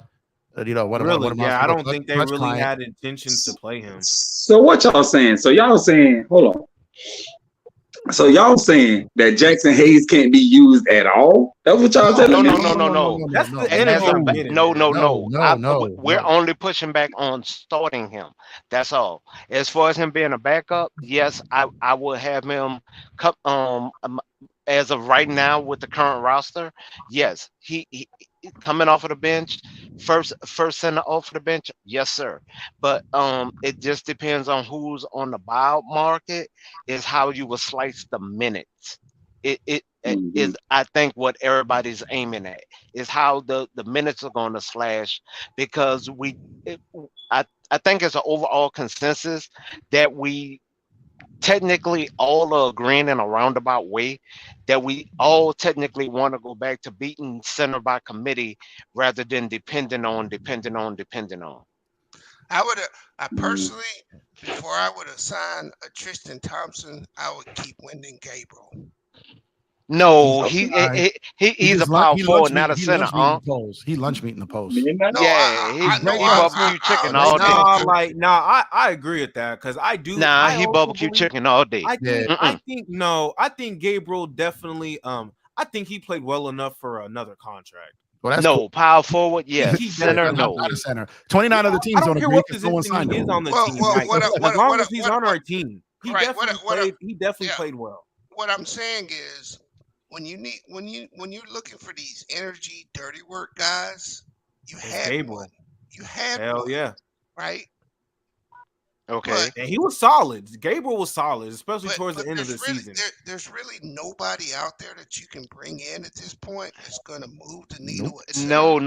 No. See, and that's where I really have pushback. There are players that's out there on, but it's because we as fans don't know them names, and right now, Pelinka is trying to get a well-known name. Hell, he even brought up he will bring Nolan Noel to the Lakers. Why? There's no way. And because as of right now, they have better centers actually in the league that are free agents than anything. I don't think you'll ever see Nolan Noel on the Lakers. No, Pelinka talked about it. The Rich Paul situation killed that deal. That's not gonna happen. What is the hold on? So is Pelinka was the one who brought that up. What's that? Is y'all trying to still get Christian Wood? I mean, he's out there, but the Lakers, they're still trying to get him. They're trying to get him. They're just waiting him out to take the minimum. Yeah. So I don't know why they want Christian Wood. Or how they go. If you can get him at the minimum, if you can get him at the minimum, yeah. But I wouldn't but I wouldn't go crazy over for him. But if you get him as a minimum, as a project in there, that's a huge upgrade, though. He not signing no minimum. Well, he might. No, his only really other option, no one's offering more than a minimum to him right now. No. I think he's gonna go to a competitor that isn't the Lakers. No, look, they're in California. If I come to California, taxes on the minimum, taxes, I don't even make $1 million. I'm not coming to the Lakers. But push back on that. You may not make $1 million on your contract, but outside of basketball, you make a whole lot of money in this city. Not him. Anybody, yeah, but he's not a marketing guy, though. Anybody. Look what Austin Reaves made off the court his first year when he was a nobody. That's different. Know that. No, complexion is different.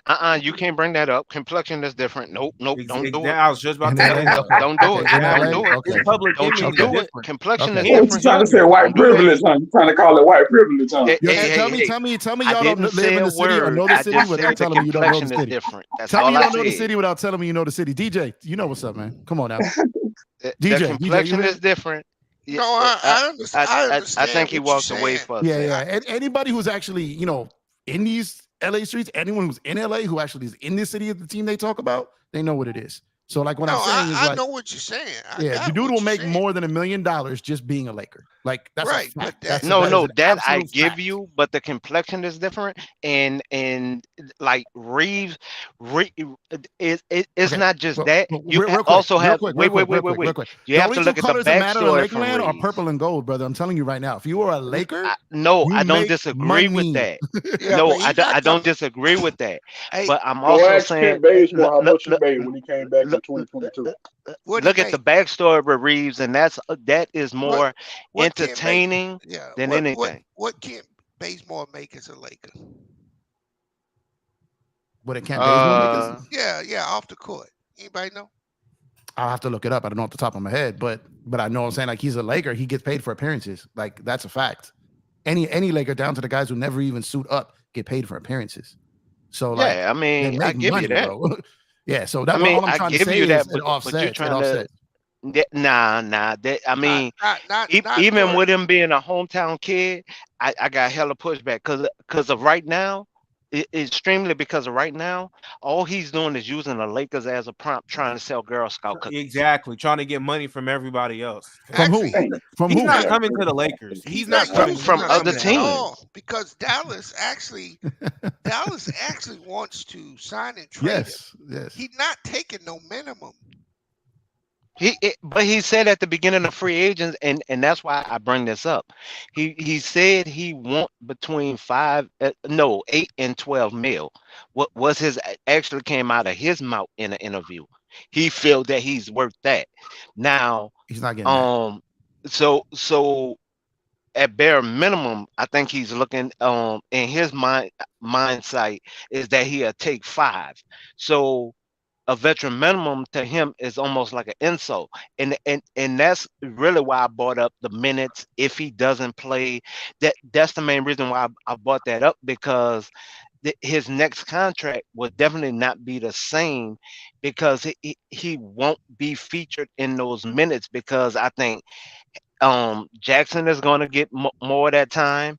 I think Roy is going to get more of that time, and So whoever the next center is that we bring in, he's going to get more of that time. so So there's a silver lining there. That's you're actually making a good point there. You know why he's not taking the minimum with the Lakers? Because he would take the minimum. You know why he's not taking the minimum? what? It's because they're not promising him a starting job. That's why he's not taking the minimum with the I Lakers. could agree with that wholeheartedly. I can And agree that's with why that. it's not happening. So there's really only 3 right now. Things can change. If a Dame trade goes ballistic, 4 teams involved, there's rosters split up and bodies moved everywhere, players bought out, cut, etc. So I'm just speaking on today how teams are aligned. There's really only 3 options for him right now. And one of them almost can't really happen yet. And that if he wants that 5 mil above the minimum, it's Miami or Chicago. That's really it right now. Exactly. So outside of that, Miami, hold on real quick. Miami can't drop that 5 on him because they're not going to go to the second apron for Christian Wood. You know what I mean? Yeah. So they're not going to do that. So really the minimum on the other is Chicago, who's got that money there. But do they want to pay tax to have a third center? So at the end of the day, like it comes down, you realize you got like 6 or 7 teams with their full mid-level money still. They just don't want to use it. So at the end of the day, it's just if there was money out there for Christian Wood, he would have like the team would scoop him up already.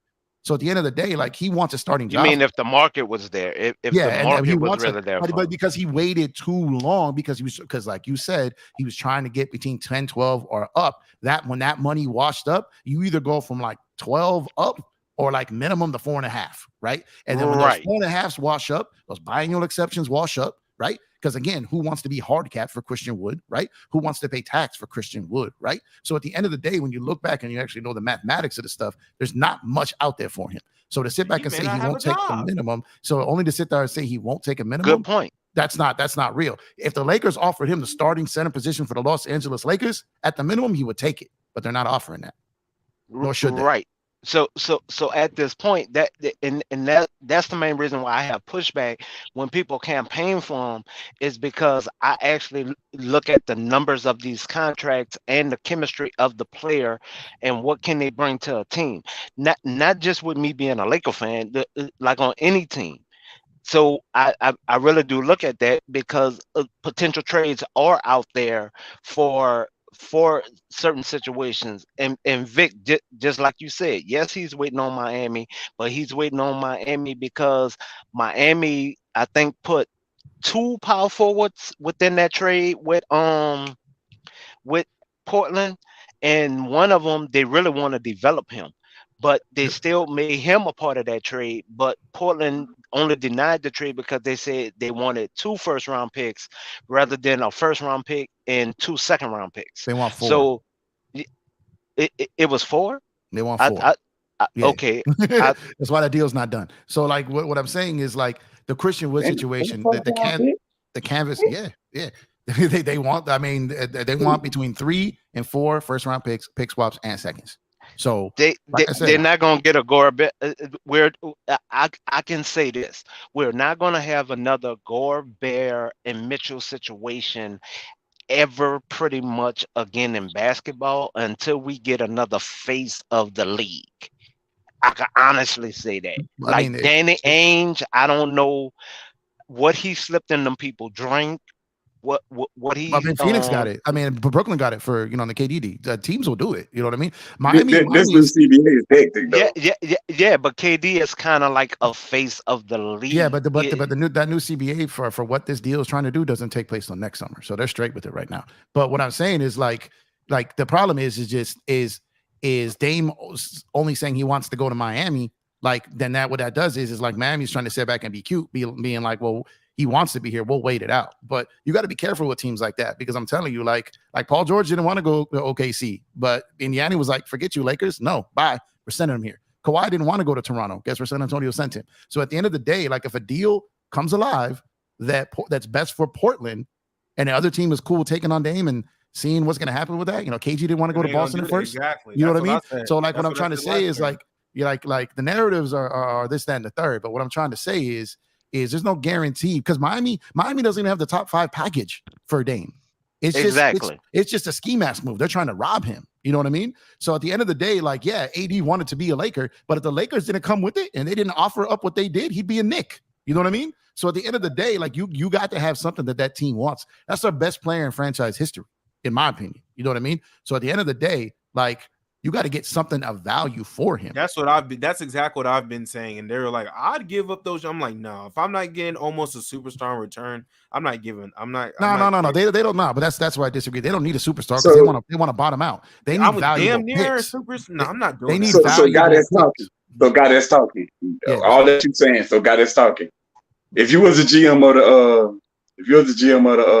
of the Heat, what package would you put together in order to get Dame to get Dame? That's what I'm trying to do. Yeah. So my name is Jeff. My name is Jeff, by the way. Yeah. So if I'm Miami, like I don't have really a ton to offer, right? I gotta hope that Portland gets desperate, right? So what they can really offer is what's out there because it's some combination of like Tyler Hero picks. And they're saying that Portland doesn't even want Tyler Hero, so they got to find like a third team to take him on, so they can get. They said they will buy him out because they drafted who they wanted. Yeah, so they're hoping to get another extract, like I don't know, let's say Brooklyn. I'm just randomly picking a team. Let's say Brooklyn takes on Tyler Hero and then gives Miami a first round pick that they can then route to Portland to get those 4 picks that Portland wants. And Miami's got an old team. Their cap is crazy. You put those picks out a few years and you may hit on something. You know what I mean? At that point. But it comes down to like they want a level of player like if you look at the KD trade. So real quick, look at the KD trade. So they got 4 first round picks, a ton of seconds, and they got Miles. They got Mikal Bridges and they got Cam Johnson, right? Right. So they got 2 NBA ready player wings. And I understand this is for KD. I understand, but I'm just trying to say like what teams are looking for, like in a package like this. Everyone wants to compare it to the Bradley Beal package, and that's just crazy. It's not the same thing. That man had a no trade clause. He was essentially operating as GM for Washington. Totally different. So when you get into the facts of like what Portland is looking for, look somewhere between. Like look at what Brooklyn got for KD, but lighter. So like lighter in maybe the players. So maybe instead of 2 NBA ready wings, they want 1, but they still want those 3 to 4 picks. You get what I mean? So it's just to add, what nobody's really paying attention to, at the back end of Dame contract, he's gonna make $63 million last year. But that's gonna be routine by that time. That's gonna be routine. Right. No, I'm saying for people who don't look at the numbers. I'm only saying that for people who don't look at numbers. Yeah. Dame last year of his contract, he's going to make 63. So then And you also have to look at how your roster is going to look at that last year also. well, yeah, but I mean, at that point, he may not even be a top 15 player ranked salary wise that season, and cap going up. So that was last summer's problem. This summer's problem, that's different because the cap is going to spike, and then it's going to get to a point where team, like, you're going to have so many dudes making like upwards of 65, 66, 67 million in that year. So it's like Dame's money, like last year, that was a bigger problem. So it's like, just like we were all freaking about Westbrook at 47, that looks like chump change NBA wise now. So it's like every year that number is going to grow. So teams aren't really looking at that number as much as they're really looking at like what they have to offer for him that Portland would be happy with, because there are teams that would make that deal if they feel that Dame would be happy there. I dig that. Well, I still think Boston got the best package. They can put the best package together for. But the problem if is they chose to. If they chose well, I think Brooklyn's got the best package if they chose to. Like, if they really wanted to, like, they could go get him today if they wanted to. If they Boston, Brooklyn will have a better package than Boston. Well, I mean, they got Mikal Bridges, who's younger, cheaper. They got valued picks. Like, I mean, they've got a great package to offer if they decided to use it. I just don't think they'll spend that on someone like Dame's 33, y'all. So, like, at the end of the day, so Amigo, so I'm assuming you're thinking like Jaylen Brown would be in that deal, right? Of course he would. You can't be able to keep him without. You have to. So at the end of the day, like, I see why Portland would do that deal. I just don't think. But I agree with you. I agree with the packages there. I just don't think Boston has interest in it. Yeah, they're not. Right. They're not trading Jaylen Brown. They're not. Because the Nets also then already did the 2K experiment already. So I don't see them trading. I think now they're just going to build from youth up, because they didn't did their 2K experiment. And I really think they're done, not including the CBA situation. The new CBA that's coming in, I just think they done with their any more experiments. But okay, so real thing though, you're talking about this like new CBA, like it's the boogeyman or something like that. It's already been sorted out, mapped. So like at the end of the day, like that money that Dame is making is not really going to be scary to a team like Brooklyn, because they don't have heavy contracts. No. I'm saying I don't think they want to gut their core now to bring a player like him in, is what I'm getting at. I don't think they're going to do that now at this point, because they just did the 2K experiment with Harden, KD, and Kyrie. They didn't already did that. No, I guess so. I think they're past that. They're going to need to start, because they're going to be playing or slightly below. Like they're going to be what? Like they're going to be 6th, 7th, 8th seed. Like if you're going to be spending money to be in the middle, that's a paradox of the NBA. You don't want to be there. So you either got to bottom out or you got to go for it, really, because you're really not going to be playing for anything. So what's the point, right? So they're going to have to do something to get some type of star there, unless someone considers Ben Simmons a star. Like I don't. So no, I think they're trying to figure out how they're going to move Ben Simmons at this point. I think that's what they're really trying to figure out. Well, that's what I'm saying. And they probably case of Ben Simmons. Yeah, they probably can at some point. But at the end of the day, like I think of all the teams quote unquote mentioned, I just think Miami has one of the worst packages that they could offer a team like Portland, because Portland's sitting here. Dame's got what, 3-4 years left on his deal. Like at the end of the day, like if he's gonna play, he's gonna play. He's not gonna sit down. If he doesn't, he's not gonna get paid. And Dame has showed everything since this minute he's been drafted that he puts his bread and personal stats over winning, right? So at the end of the day, you really think he's gonna sit out and not get his money and not add to his stats? Like No. Dame want the interesting thing is Dame still wants to be there. It's the media and the NBA trying to push him out for the young gunners. Is the NBA? In fact, the first one who even brought that up and was Malika, and she brought it up as a joke, maybe from the producer.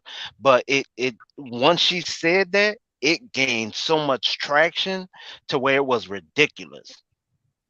I mean, I don't agree that Dame still wants to. Weird anyway. Yeah, she is, and I don't agree that Dame still wants to be there. I don't believe that at all. I think Dame's wanted to be gone for a long time. He was just waiting on them. He didn't want to because it was off brand for him. He's been loyal to the soul. He's been preaching this fake shit.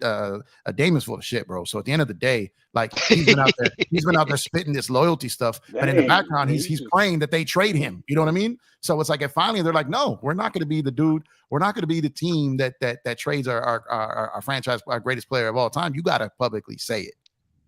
So that's why Dame he told did it. PG, stop running from Well, the well, blind. well, well, hold on, and I'm glad you worded it that way because even at this point, he hasn't publicly said it. It was the GM who brought it up that it came out in a private meeting. Well, I mean, Dame hasn't said if anything if publicly by at this publicly point. saying it, having your agent tell every major media outlet in the world that you want to trade, then okay. But at the end of the day, that's what happened. He told his agent, and his agent put it out there before he told Portland, believe it or not, and then that's where it was. So, and Okay. conveniently, he waited until Jeremy Grant got his bread, right? And then literally like 5 hours later, I want out of here. So, like that's why Portland's pissed. So at the end of the day, like he didn't play his hand right, and he got caught for it. And that's why Portland's like, all right, you want to do us like this? You want us to give this dude 150, 160 mil to try to keep you because you want vets here? And as soon as we agree to terms with this dude, you out? Oh boy, we about to send you to Charlotte. Like that's what they're pissed about. They could have let Jeremy Grant walk. They paid him. You said send him to Charlotte. What is Charlotte I'm giving? joking. I'm joking. No, I'm being he's been sarcastic. facetious on I'm being that. How is Charlotte giving up to get him? No, They no, don't have to give him LaMelo Ball. No. What I'm saying is, like, we're not sending you anywhere you want to go because he's being is facetious. what I'm saying, bro. It's what I'm saying. Yeah, So, okay, I get but I'm it. saying, bro, you've been watching ball a long time, right? You see how these teams get in their feelings, just like players do, right? And when you publicly embarrass them, then you asking for it, right? Then you publicly embarrass them, and you end up in Canada. Yeah. Yeah. Thank you. Right. So, like at the end of the day, if you really look back, as far back to the KG trade, the really only superstar trade, there's really only two I can think of, and I could be missing them. So correct me if I'm wrong. There's really only been two superstars who got to where they wanted to go via trade, like initially, and that's AD and Carmelo Anthony. Really, because when you think about it, KG wanted to go to Phoenix, then the Lakers, and then Boston, right? He ended up at his third choice, all right? Dwight Howard wanted to go to Brooklyn. He ended up in the Lakers, all right? Kyrie didn't even have Boston in his top 5 destinations of lists where he would consider going, all right? That's why he dipped. That's why you got to pay attention to this stuff, right? Then you get to the point where it's like James Harden never wanted to go to Brooklyn. He wanted to go to Philly, right? So they sent him to Brooklyn. He was unhappy. He went to Philly. Now he's unhappy there. That's separate. But if you think about it, like there's really only been 2 dudes who got their wish. Like when it came down to these public trade demands. You can even make the argument with AD that AD kind of put him in a chokehold though, because I remember AD said he was never going to play for the Celtics because of what they did to IT. Well, his dad came out and said that, and then I even remember him. I even remember it got serious to a point where he said he was even willing to sit out and not play. Just he did say that publicly. But he did say what Rich Paul said that he would wherever if he got traded to the Lakers or Knicks, he would sign those 2 places. So the Lakers, so New Orleans had some leverage there, is what I'm saying. So and the Lakers still got him because they paid up for him. They had assets that teams wanted. They had picks. They could make the money work, and that's why it happened. So when you're sitting here, Dame wants to go to Miami, but Miami doesn't have a ton to make Portland happy. Like at the end of the day, once New Orleans got out of their feelings, the Lakers had the best package for him, really outside of Boston, because Boston, if he's saying I'm not going to resign there's no way in the hell they're sending Tatum, right? So that made the Laker package the best package on the market. So once Benson and Griffin and all them got out of their feelings, there was only one place for him to go. But it's different with Dame. It's different with Dame. AD was also a pending free agent. He had all the leverage. Dame has none. No leverage. Yeah, because he could have walked away from the Pelicans, and Pelicans wouldn't have got nothing for him. He could have walked straight, to New York. Like LA would have had cap space on next year. They could have signed him directly. But the Lakers learned their lesson from the Paul George situation when they thought that they could wait him out and sign him, and that blew up in their face. So they're like, we're not letting this happen again. We're gonna go get our guy. We'll make it work. So why they didn't just do that then? Do what? Just go ahead and just get him. The Lakers and AD situation. Well, no, they did. They did just go get him. That's what I'm saying. That's why they waited. That's my point. No, they was gonna wait for him. They were gonna wait for him. Yeah, that's what I'm saying. So that's why they just went ahead and went to go get him. That's what I'm trying to say. Because the Knicks became a legitimate threat. So but the Knicks didn't have Knicks pieces, put up didn't have hella trade picks. pieces. But they didn't have NBA ready talent to send that the Pelicans want. And I think in their heart of hearts, the Knicks probably thought, would he really resign here? Like, or is that just like a leverage play to make it seem like it's not just the Lakers? But the Knicks never really got seriously involved, right? So Boston tried. Boston was trying for like 3 years to trade for AD. AD just said, nah, you chowderheads, I'm not going there. Nah. And then just became, he had that dinner with Braun, signs with Clutch, then boom, it's a wrap. But Dame is not in that same situation. So Portland does not have to send him to his desired destination, especially after they got him after they paid Jeremy Grant all that money, thinking that was they don't give Jeremy Grant that money unless someone's like, hey, yo, Dame wants to play with him, right? Like, Yeah, but so see, but that's the same thing with Chicago. Nobody has to save these two organizations. Another organization don't have to save Portland, just like with the Bulls right now. They're shopping Zach. Another organization does not have to come save you at this point. Well, that's a little different, but I don't think the Bulls are like. I mean, like at the end of the day, like Zach LaVine and Dame aren't in like it's not the same like level of movement, right? But if you're gonna sit up here and say a team coming to save Zach, like I think a team like if they have a player that's got money within, I think you see like a Russ for John Wall type move or Russ for CP3 type move. A dude that's getting paid a ton of money that's good but not great, and we'll just swap him from another player like that for a change, hoping a change of scenery works, right? But to compare him to someone like Dame, like no, that's not the same. It's not the same type of thing, because if Dame was like, look, I'll play anywhere, just trade me anywhere, then like 15 teams would be lining up to trade for him, right? Yeah, OKC would have been the best spot for him, but keep going. Yeah, no, that to be real, they probably got the best package, because when you talk about they got more picks than like half the league, right? So if you're gonna sit back and sit like when you're talking about like Zach LaVine, like there are no restrictions where you can trade him, and teams are still like, you know what I mean? So it's like it won't like it's not really like, but I get what you mean. Like if looking for a team to come in and just take that money off your books, like the Bulls are still thinking that LaVine has value, and they can get good value from him in a trade, and I don't think that's out there that they can get like good value for him. I think they can get money for money, but I don't think they can get a good player and trade assets. I mean, draft assets. I think they waited too long to trade Zach LaVine. I think that's what I'm saying. That's what I'm saying. I just think he's Wouldn't not it be funny? I know it. I'm sorry. Excuse me. Y'all been just yapping. Wouldn't it be funny if, and I'm just saying if, and I know it'll never happen. Let me just say all that for somebody to go jumping down my throat that she don't know what she's talking about.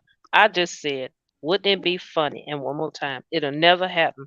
But wouldn't it be funny if he ended up on the Lakers? I would love it. LaVine? No, that I would love it. That'd be funny that'd be funny if you're the Bulls, because that means the Lakers got robbed. I'm talking about Dame. I'm talking about Dame. Dame. Yeah, I agree with both. It'd be funny and it's not happening. I agree with you 100%. But yeah, exactly. That would be hilarious, especially because in that IG live stream, he told Bron to come get him.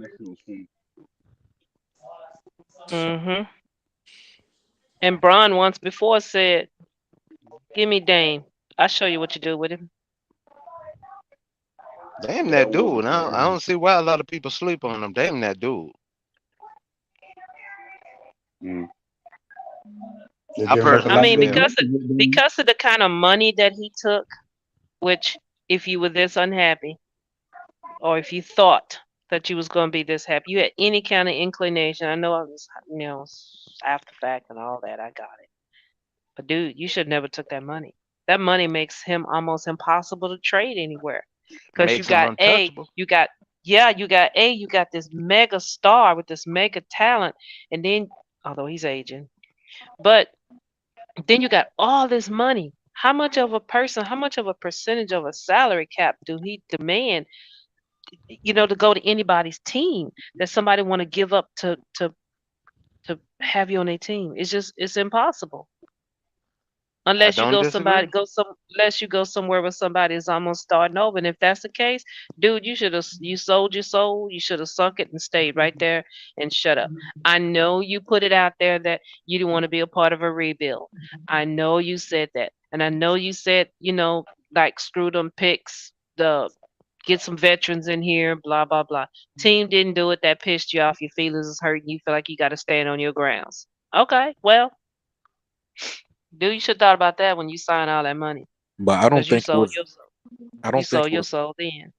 I don't think it was all about the money with Dame. I feel like he backed himself into that corner, with the whole loyalty talk. So it's almost like, okay, if I went somewhere else, I would be a hypocrite. So okay, that's true, but you still took the money. The money is what got you sunk.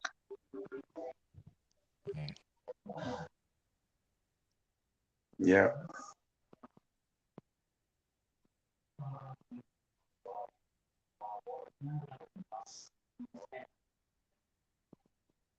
And I think I remember hearing on TV some guys were saying someone I can't remember what show it was, somebody on ESPN I was watching, they said that, the team more than likely gave them their money knowing that, hey, you're not going nowhere. You've been running them down the road everywhere you can, preaching about loyalty and staying here and this, that, and the other. We're gonna pay you like a player that ain't going nowhere. We're gonna, throw all this at you. So in doing that, hey man, you're there. Mm. Hey, yo, I'm gonna go ahead and shut it down. Y'all can stay backstage. You already know how this go, but brother got to get some Z's. You know what I'm saying? All right, DJ. All right, DJ. Yes, Thank you sir. for having us. Take care. For sure.